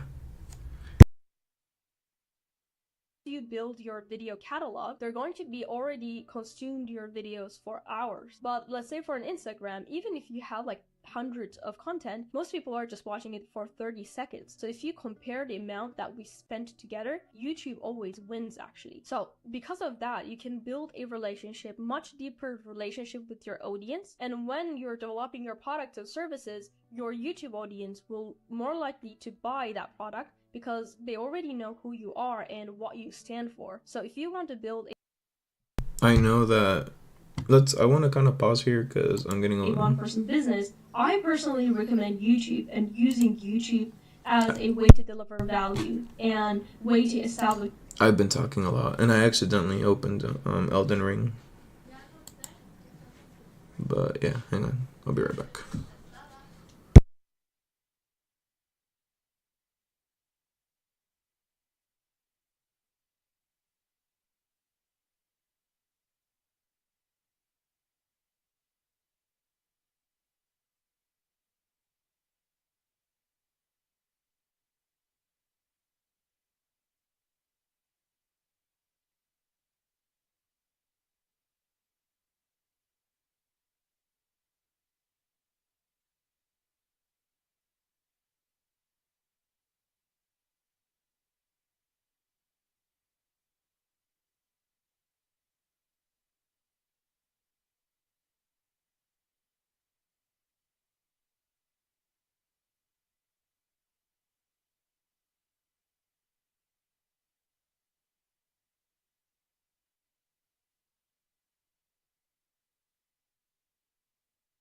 Platforms are better, just let me know in the comments down below why you think that way, and tell me whether I'm biased about this. But in my opinion, out of all platforms, YouTube is the king. If you want to know the most common mistakes people do when starting their YouTube channel and how to overcome them, I have a free 7-day like an email newsletter that will guide you through the common mistakes and how to overcome them. So if you're interested, check the link in the description below. It's free. And if you want to learn about the specifics of creating content like idea generation, scripting, filming, and editing, etc. I actually I have to confess, especially when I was doing long form videos before, I did not script anything. To be fair, I would talk for hours and I'd have a general idea of what I would be talking about. But sometimes like I'd talk for like an hour and a half because I was gonna upload the video, right? And then I would realize I wasn't even recording, you know? And I'm just like, oh no, I did so much and I spoke so much and none of it was captured. But then I still had fun, and then I would just make like a quick 5-minute video saying, hey, like I made like an hour-long video, but I didn't record it. I'm sorry. I'm only gonna make like a 5-minute video. Here you go. And then I would end up talking for another 2 hours because I ended up like going off on a tangent or like finding something I really liked. etc. I'm going to make a video about how to do that in next week or so stay tuned. So the third step of building a one-person business is creating and establishing your email list. What is an email list and why does it matter? Let me explain. So the problem with social media platforms, including YouTube, is that you don't own your audience. What do I mean by this? Let's say you posted a video and it is against the guidelines of YouTube. What will YouTube do? They will probably warn you. And if you keep doing that for a couple of times, they will probably ban your account and delete your YouTube channel, right? And what happens after they delete your YouTube channel? You don't have the channel anymore. You have no way to access to your subscribers. Even though, for example, on my channel, we have 1.4 million of you guys, there is no way that I can directly contact you, right? If YouTube shows my video to you, if YouTube algorithm recommends my videos to you, or if you directly search it, you can find it, but there's no way that I can, let's say, email you or contact you without using YouTube. And that is a huge problem actually, because whenever a YouTube algorithm changes, or whenever you sort of like become inconsistent at posting videos and maybe you take a break, it actually affects the YouTube algorithm a lot. And YouTube algorithm also fluctuates and people's interests also fluctuates. So if we're relying on YouTube algorithm to reach out to our audience, then I actually feel like I'm like a little like shy when it comes to something like this, because like it feels like I'm inconveniencing people if I were to do that. Like maybe if I get bigger, like, you know, like I'll be like, hey guys, like you wanna like go into my newsletter or like my Patreon, and that's how you can like stay in touch with me.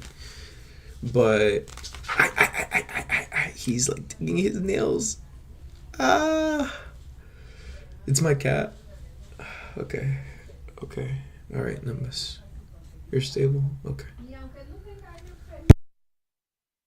it means YouTube has the whole control on our audience, right? And that is a very risky situation to be in, because what happens, let's say, you know, your country bans YouTube. It actually happens all around the world. It means you are out of business, and that is a huge risk that we don't want to take. And maybe in the future, you might be thinking, okay, I actually don't want to create videos anymore, but how am I going to reach to my customer/audience? So to solve this issue, and also to solve the stress around YouTube algorithm of like, oh, YouTube is not recommending my videos and I'm not getting views, the thing that we need to do is to build and establish our email list. When you establish an email list, right, whether that's through email newsletters or whether that's through asking your subscribers your emails, you're going to have a direct access to your audience.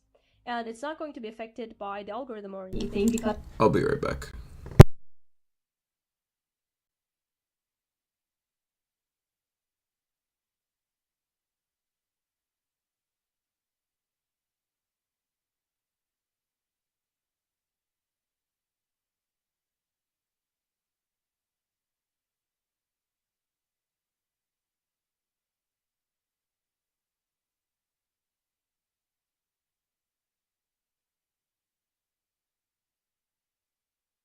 every time you send an email, it will be delivered to their email box. So how can we do this? You can obviously ask your audience to drop their email if they want an updates from you and if they want to sign up to your email newsletter. But usually that is not enough. Most people are not going to be interested in that. So what we need to do is that we first need to deliver value, right, for free, so that they will give their email to exchange. For example, at the beginning of this video, I told you to check out my free USB Finder worksheet that you can find in the description below. It's completely free and it's valuable, right? And if you're interested and if you find it valuable enough, you will drop your email into my form. And by doing this, I will have direct access to you. So whenever, let's say, I want to announce something or I want to maybe create a product or service, I like her setup. It's pretty cool.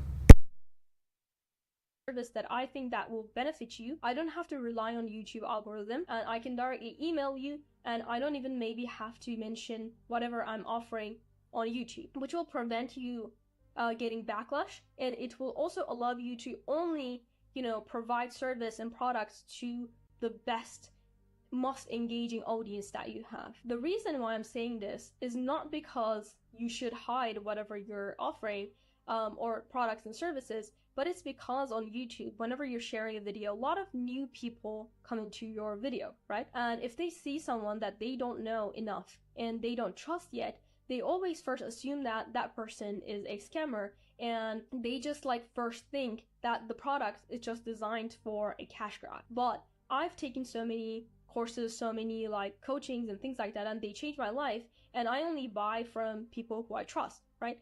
And the people who signed up to your email list, they found it valuable enough that they dropped their email. So if you're only offering to people who already know you, trust you, like you, and found your work valuable, no one is going to question about whether your work is a scam or like cash grab or anything like that. By doing this, first, you can increase the quality of your customers, which will help you to increase the overall community, the quality of the community. And two, you will prevent getting backlash, even, you know, I think I'm gonna watch this a little bit later because I've been talking a lot and I'm kind of tired of the topic. Let's see. Goku versus. Okay, we're gonna watch this.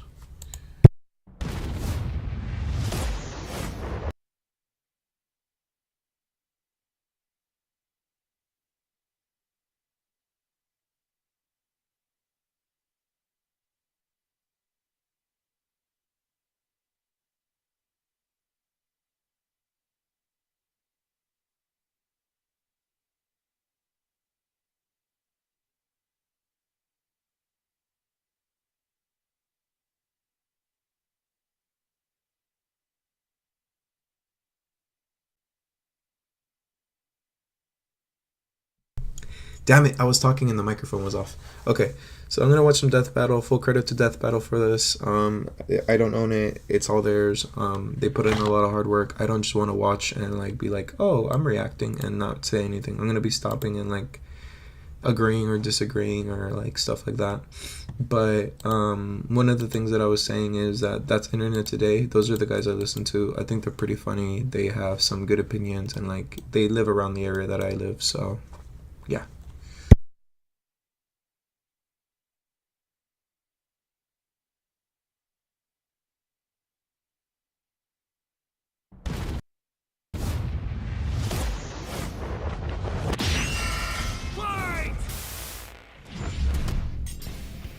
Son Goku, Superman. It's time to answer the ultimate question, and we're taking it all into play. We're examining Superman's extensive mainline comic book canon. Given Dragon Ball Super's contentious continuities, we'll include all three, just to be thorough, plus Dragon Ball Heroes. He's Wiz and I'm Boomstick. And it's our job to analyze their weapons, armor, and skills to find... So just from background for this, who would win? Like in the past, Goku lost, I think, at least a couple of times, like twice. I can't remember how long ago this one was made. This was a year ago, okay, so I don't think I've seen this one. But the last couple of times that it went down, like Goku lost, but I feel like I have some disagreements on that loss. So let's watch and I'll tell you guys what I disagree with. A death battle. Far away, in an enchanted land, an old master found a boy and marveled at his uncommon strength. This is the story of Son Goku. Chances are, if you've watched some localized anime, you can thank this guy. Inspired by martial arts films and his wife's interest in Chinese culture, Akira Toriyama crafted the story and the character that would define generations to come. Dragon Ball! Kakarot was born a low-class Saiyan on the planet Vegeta, narrowly escaped. I'm gonna make some Dragon Balls now that I think about it, because I want to print them. Sorry, yeah, or like some Goku figurines. Its destruction by Frieza and was raised on Earth by happy old Grandpa Gohan. Not just raised, but trained. Gohan began Goku's teachings in martial arts, which he would find to be his true calling under the guidance of Master Roshi. Specifically, he learned the Kame-sen and Ryu style, which focuses on discipline and tenacity, both of which strongly define Goku's character. The more he learned, the more he wanted to improve. This little low-class monkey boy would prove that hard work and dedication can beat raw talent within just a few years. I think that's true. Like, Goku's always been that guy who you're like he's been the underdog a lot, you know? Because, like, especially earlier in the series, like, I didn't watch Dragon Ball. I watched Dragon Ball Z, and I think I'm gonna watch Dragon Ball Z abridged on like live, so I could react to it, because that shit's hilarious. But yeah, I think that Goku has always been a bit of an underdog, and you know, you can say that, oh well, the story's old because like Goku fights somebody, it turns out that the person Goku's fighting is stronger than Goku, and so Goku has to reach a new level, and then at the last second, Goku reaches that new level and defeats that person. I still like it. Dude, when I was watching Dragon Ball Z Super in the Tournament of Power, and Goku was fighting with Frieza, like that team up against Hit, oh dude, I got goosebumps. That's how much I liked it. He was so strong, the only worthy teachers left were gods. And a talking cat, but mostly gods. When you're training to dodge lightning, you know you're a few leagues over everyone else. He did have a slight advantage. Saiyans are naturally superhuman. They also take Nietzsche's famous words, "What doesn't kill you makes you stronger," very, very literally. It's almost unfair how much of a boost in power they get after they're hurt. While Saiyans like Vegeta may have abused this trait, it suits Goku. No matter how many times you knock him down, he will get back up, stronger than before. It helps that he knows so many cool combat moves, like the Kamehameha! An incredibly powerful technique that focuses one's ki into a single point for a devastating beam. So challenging, it took Roshi decades to master, but Goku got it in like 5 seconds. It's incredibly versatile, with over 50 different. I think the big three attacks from Goku are like the Kamehameha, the Spirit Bomb, and Instant Transmission. Different variations. For example, Goku can curve the beam after firing, or even shoot it from his feet. But unlike most Saiyans, he doesn't just use ki to blow shit up. Moves like the Solar Flare, Energy Landbind, and God Bind require a lot more strategy and planning. Because while Goku isn't exactly book smart, he is a genius when it comes to martial arts. He doesn't just train to conquer his opponents, but to conquer himself. He's also got some different moves, like trapping you in a rice cooker. Well, pretty much any container could be used for the Mothaba sealing technique. Then there's Kaioken, aka instant steroids. Goku's multiplied his power by 20 with it before, and in a movie, he even got it up to times 100. What a badass! The Genki Dama, or Spirit Bomb, is potentially his strongest attack, but it requires considerable time. Unlike I feel like Kaioken dropped off after Super Saiyan came along. Because Kaioken, like, the max boost was like 20, but when Goku goes Super Saiyan, he gets like a 100 times boost to his power. And then like the Super Saiyan 2, 3, and God, and Super Saiyan Blue, and Ultra Instinct, I think those are just, they scale so much higher compared to everything else. But I do remember that in the anime, he actually did Super Saiyan Blue plus Kaioken. So Kaioken is still there because it's a base multiplier, and you can stack it, but it has a lot of drawbacks for him because his power, like, the more he multiplies his power, the faster his stamina drains, and the more damage he does to his own body. It's kind of like the 8 gates from Naruto. Well, yeah, but this came first. Instant Transmission, which is a teleport that's instant. The way it works is Goku detects another person, like a sort of beacon, then teleports to their location by launching himself through an alternate dimension where time stands still. Yes, according to the Daisenshu guidebook, it's a dimension hop. You can actually see this in between space in some movies and games. And the dubs wanted us to think it shot Goku's molecules around at light speed. Silly English. The dubs did more than that. In fact, early dubs of Dragon Ball Z tried to rewrite Goku as a Superman figure. Even his famous speech on Namek about being the light in the darkness was originally about him coming to terms with his Saiyan heritage, accepting his anger and pride, avenging his people by defeating Frieza, and declaring himself the Super Saiyan. Yeah, like again, this is more of a reference to Dragon Ball Z Abridged, but like there like in the anime, I think they even said that like his dad was a scientist, which is like Superman's origin story. But the funny thing about that is that, well, his dad is Bardock, and Bardock is about as far away from a scientist as you can get. Like, Bardock is like a traditional Saiyan, and like traditional Saiyans are very like barbaric. They're kind of like angry, mean all the time. Like, they're not scientists, and Bardock is more similar to Turtles from the World Tree movie, I think, than like an actual scientist. Hell yeah! If there's any scene that deserves the word epic, it's when he went gold. Super Saiyan and its sequels all have official power multipliers, but they threw us for a loop by turning Goku into a god. Super Saiyan God certainly changed things up. Goku gained Divine Ki, a pure form of Ki unspoiled by mortal hands. Unlike normal Ki, it can't be detected and appears to have healing properties. Kinda like Senzu beans. Did you know one Senzu has so much healing juice it can regenerate a person's lost limbs? They're missing out. God Goku reached a level of power that could compete with the greatest of deities, nearly shattering the whole universe with a single clash on his first go.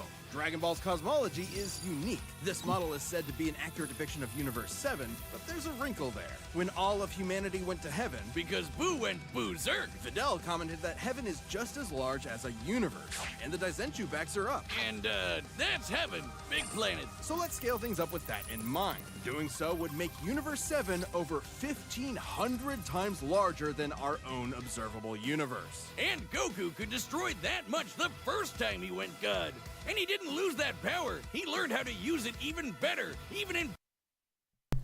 See, this is why I have some like issues with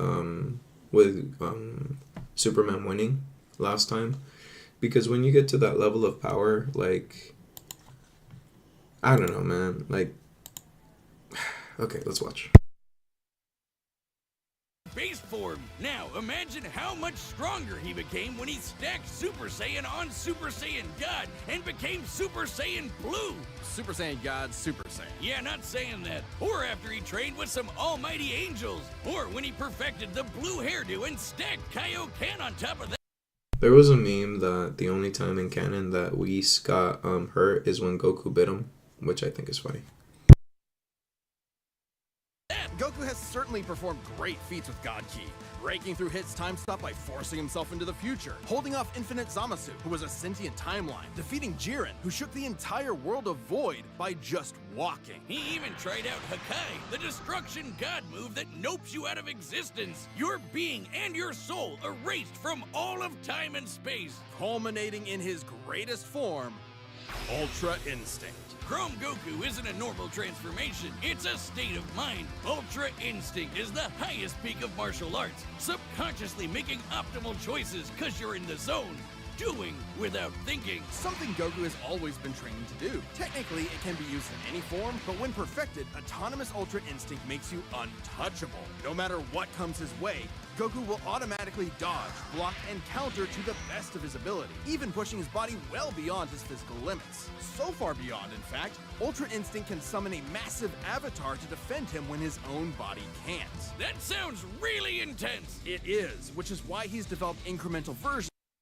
I feel like that's like the Susanoo, like if like, because like it was inspired by the Susanoo, because like if you look at it, like that's what a Susanoo is, not the Ultra Instinct thing, but the avatar that like shows up and protects Goku, because that's one of the reasons why like whenever there's versus battles, like in Itachi versus versus the 5 Kage or something like that, like it's the Susanoo that protects him, and then like in Goku versus Moro, like that's what protected Goku.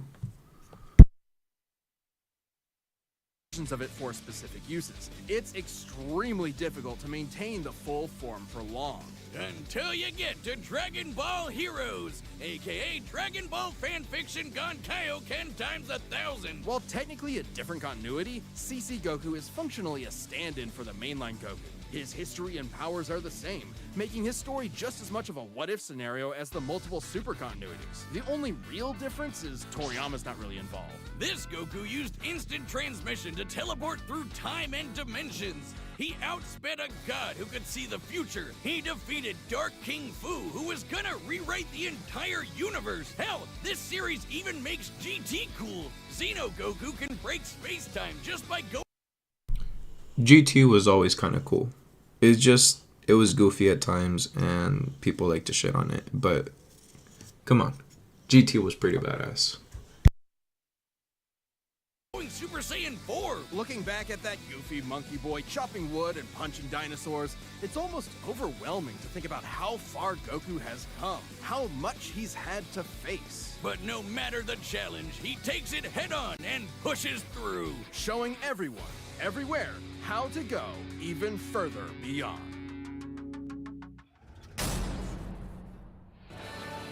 Faster than a speeding bullet, more powerful than a locomotive. It's a bird, it's a plane, it's Superman. Geez, just a locomotive? People in the 40s needed bigger imaginations. Born on the far-off world of Krypton, the infant Kal-El was sent to Earth by his parents, narrowly escaping Krypton's destruction. Raised by farmers as Clark Kent, he eventually became Superman, champion of the oppressed, the man of tomorrow. If you've only seen the movies, forget him. Comic book Clark's not the perfect Boy Scout, and he's definitely not Jesus. Wait, weren't the guys who made him Jewish? Jerry Siegel and Joe Shuster were sons of Jewish immigrants and grew up in a time when anti-Semitism went largely unchallenged. And then that ugly mustache showed up. Understandably seeking escape from some truly terrifying horrors, the pair created Superman to be a simple solution to overwhelming problems. A hero who could defeat any evil by just punching it. Hell yeah, that's how I live my life. After almost 9 decades, Superman has been many things. At the core, his story is one of a refugee, a child who lost his home, left to the mercy of alien people. This new world accepted him,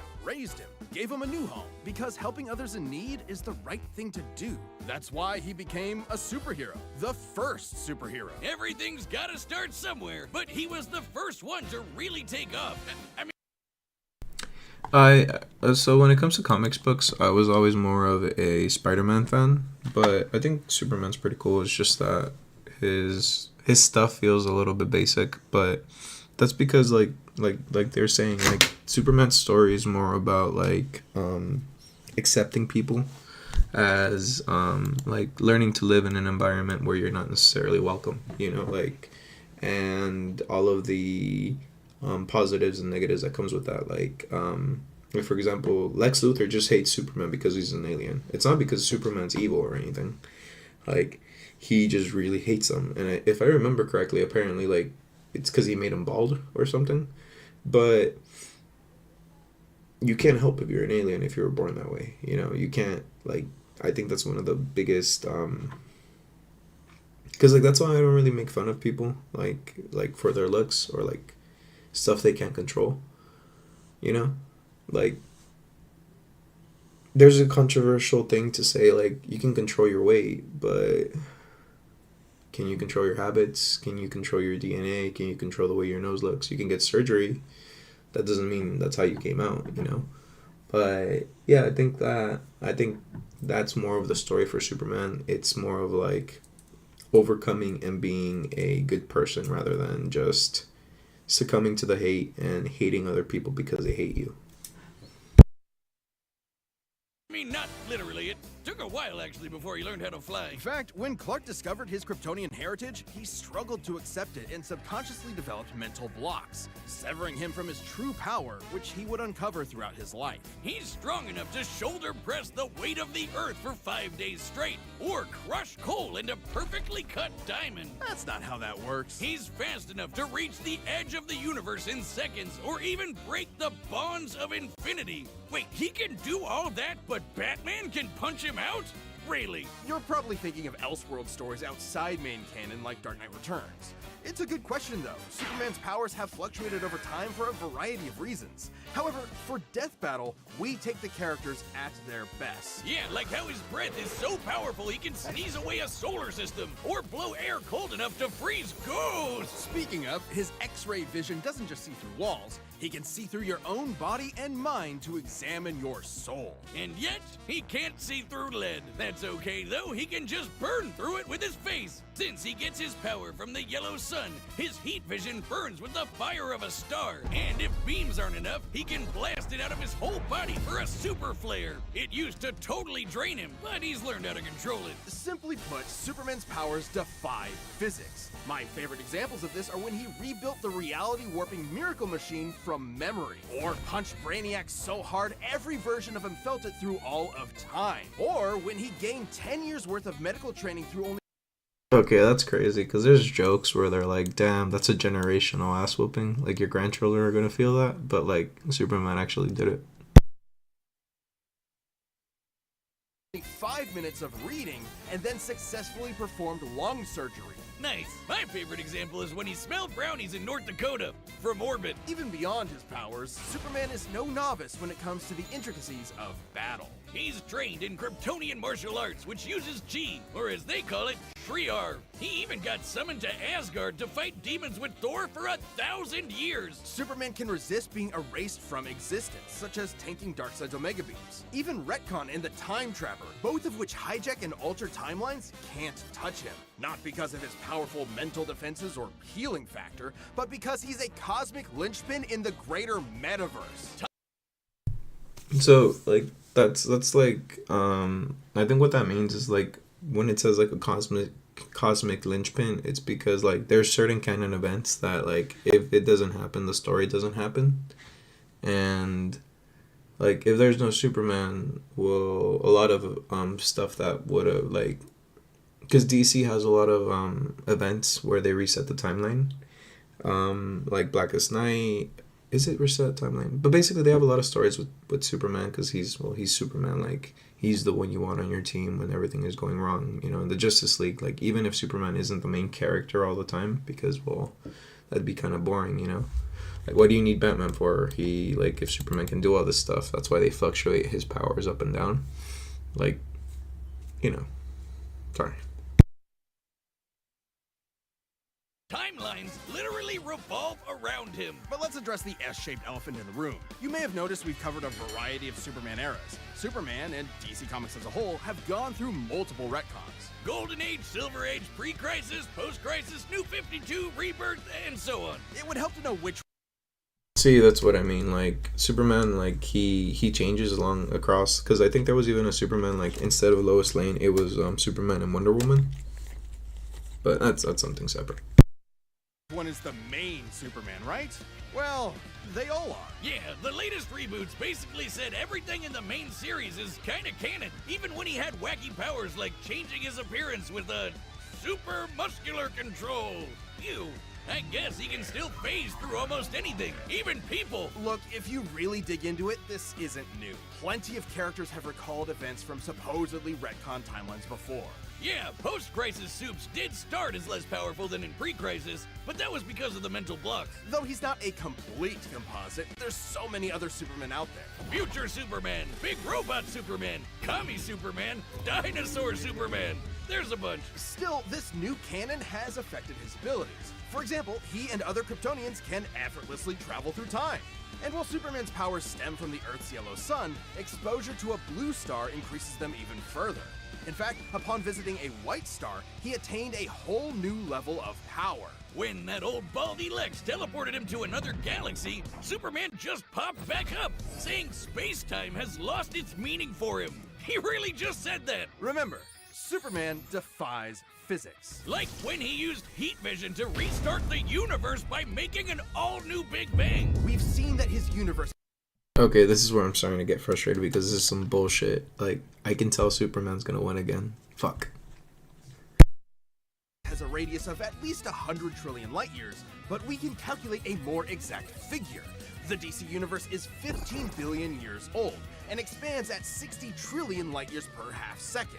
This means its radius must be over 50 nonillion light years across. What?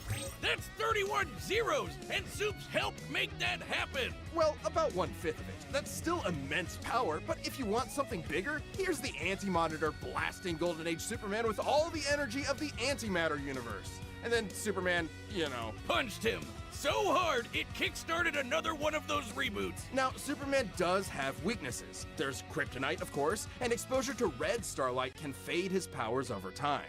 Not all at once. He has been able to move planets around while under a red star, so... And everyone knows Superman can't deal with magic, but it's more accurate to say he doesn't have any special resistances to it. He's defeated plenty of magic users before, even Shazam. Superman challenges the idea that absolute power corrupts absolutely. He's the goodest good guy of them all, but there is nuance to being good, even if he is the ultimate power fantasy, unstoppable and incorruptible. Such as when he took on the World Forger, one of the most powerful reality shapers in all of creation. Who was in the 6th dimension, crafting a whole new multiverse to replace the one Clark calls home. Who's gonna stop him? Superman could, and the Forger knew it. So he was trapped on a world with a sun so distant he could never escape.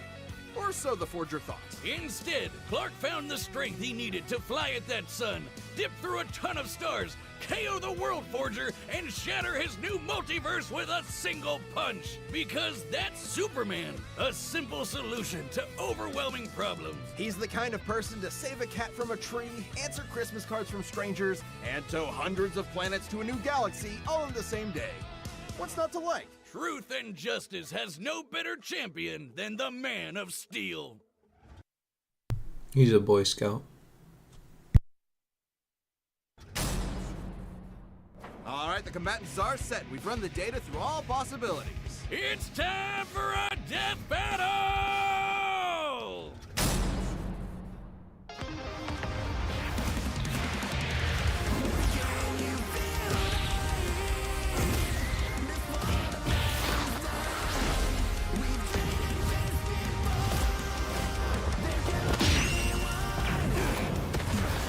Today's the day. We'll finally settle who's stronger. If you say so.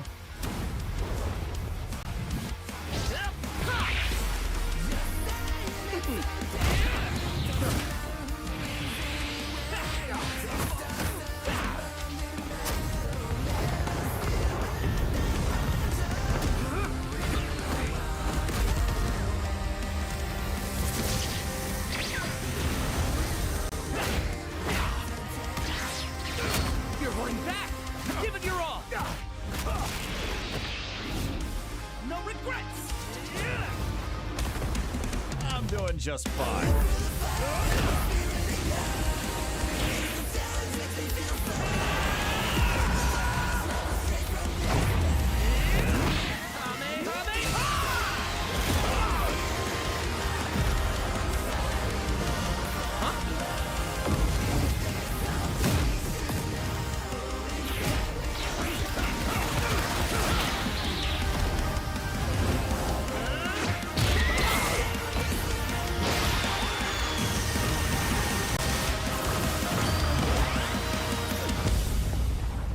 Oops. Well, I guess we can wish it back later. World made of cardboard. All right, I'll show you just how powerful I really am. This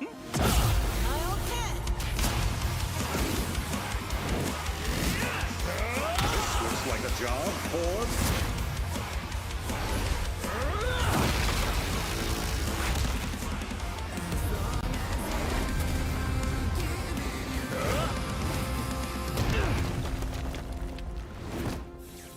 Well, what do you think? That was awesome. Nice suit. Oh. I like the fact that they're like kind of friendly now. Like in the previous ones, like Superman was kind of like a little bit too like he was a jackass. He was like, no, you're too dangerous to be left alive. But like, I don't know. Like I kind of like this the way that they're going at it right now. Oh, thanks. Kryptonian fabric. My mom made it for me.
darn it.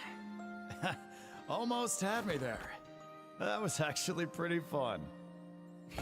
Yeah, it sure was. But I'll be stronger next time. I look forward to it. Let's go again. You're on. KO! That's it! The final, indisputable answer! Who am I kidding? People are gonna argue this one forever. There are so many ways this battle could go, especially with all the other continuities. Yeah, for real. Goku would kick almost every other Superman's ass, except for the main one. There's a lot to cover, so let's address the 5 categories most representative of this fight.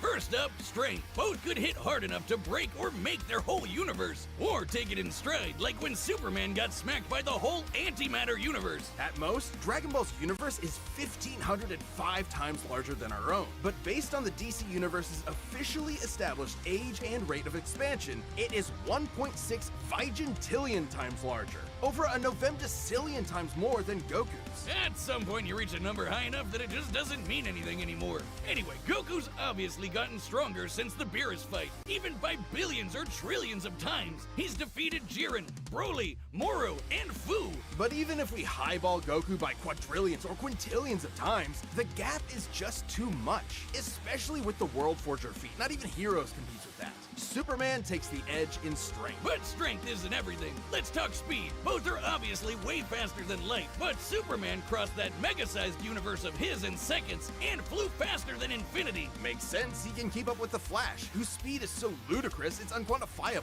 Don't count Goku out though. Flying across the entire afterlife in base form. I know why they're justifying it. I don't like it. I just like Goku more than Superman. I think Goku's more of a fun character, but whatever. And outspeeding Eos's future sight takes some crazy speed. Fighting Zamasu as an omnipresent merged timeline also implies immeasurable speeds. That, combined with instant transmission and ultra instinct, could probably keep up. Maybe. Quantifiably, Superman is faster, but both are immeasurable. The safest bet here is to say they tie in speed. Especially when we look at skill. Goku's a martial arts master. He's definitely got better battle instincts. He wants to fight and is dedicated to his training, while Superman sees training as a means to an end. Superman's knowledge in pressure point combat and Kryptonian martial arts are impressive, but he's only used them a few times. It would be disingenuous to say he's an equivalent master at them. So Goku wins in skill, but not necessarily in experience. Don't get it wrong, Superman is not a mindless brawler. He's trained with Batman and Wonder Woman. He's even defeated martial arts experts like Cobra without powers. Goku has spent decades training, but Superman battled Norse demons for 1,000 years. He's also astonishingly brilliant, like when he reassembled the reality warping miracle machine from memory. Experience obviously goes to Superman, but perhaps less obvious is our last category, powers. Hakai, Spirit Bomb, Mafuba, Instant Transmission, God Ki, God Bind. How does Goku not win with those? In Dragon Ball, Ki is dependent on physical ability, so it's different from magic. God Ki is simply pure Ki, and magic isn't an auto win against Superman anyway, whose greater strength could break out of something like the God Bind. Mafuba and the Spirit Bomb would take way too long, and Goku's never successfully used Hakai before. Even if he did land it, Superman's impossible to erase from reality. Like, he's tanked Omega Beams, which do the same thing as Hakai. Superman can time travel, countering Instant Transmission's similar ability from Heroes. And regarding teleporting him to a red star, ignoring the fact that Saiyans can't breathe in space, though Goku's certainly tough enough to withstand a vacuum, Instant Transmission requires another person to act as a beacon. He can't just warp to any red star. Even if he did, Superman could simply fly away and find a blue or white star for a supercharge. And Goku could not pull off the same trick twice, as Superman could phase through his attacks. So, that's it then. Clark has too many counters, so he takes the edge in powers and it's over. Well, I think there's something else. Goku versus Superman breaches a broader zeitgeist. It's more than just two characters fighting. For a whole generation, especially in 90s America, superheroes represented an unyielding status quo. Spider-Man, Batman, Captain America rarely change who they are or what they believe in. For a lot of people, that's tiring, and Superman is an icon of that. Then along came anime. There was a whole other world of ideas and stories for us sheltered Westerners to experience, and Goku's an icon of that. So while many see this as a debate between characters, others see it as a debate of ideologies and culture. And if that's what's at stake, who wants Goku to lose? You're sure you're not overthinking this? It's not our intent, but it does call into question what we're doing. How can people agree with what we take as fact when fiction relies on interpretation? Are we stripping characters of their importance by simplifying them to contestants in a vacuum of violence? And if so, then what's the point? Because it's fun. It's fun to watch them. Like it's really amazing, and it's really awesome that they took the time to animate all that.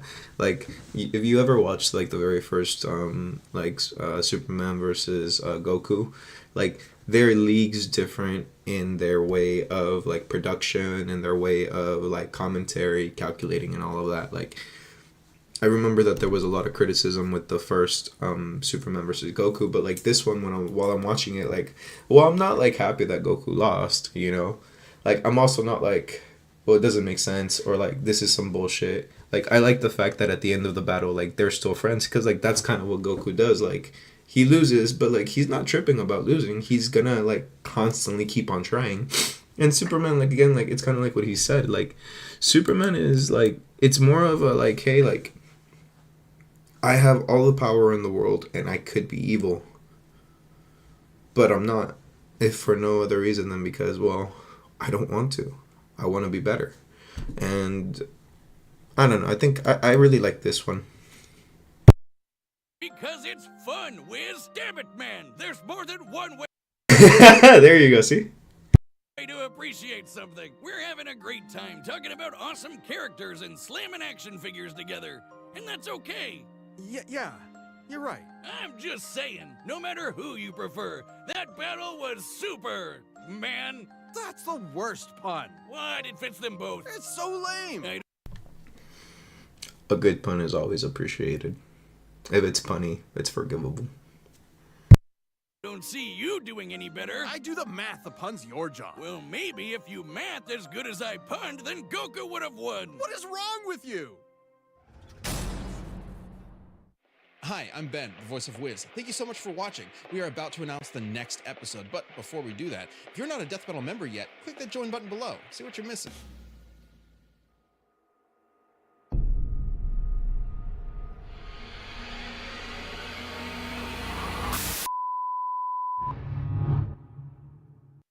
Okay, I know Galactus, I don't know Unicron. This episode of Death... Okay, I'm gonna take a break here, because like I really need to use the restroom. I'll be back later. Thank you for watching. I'll see you next time. Bye.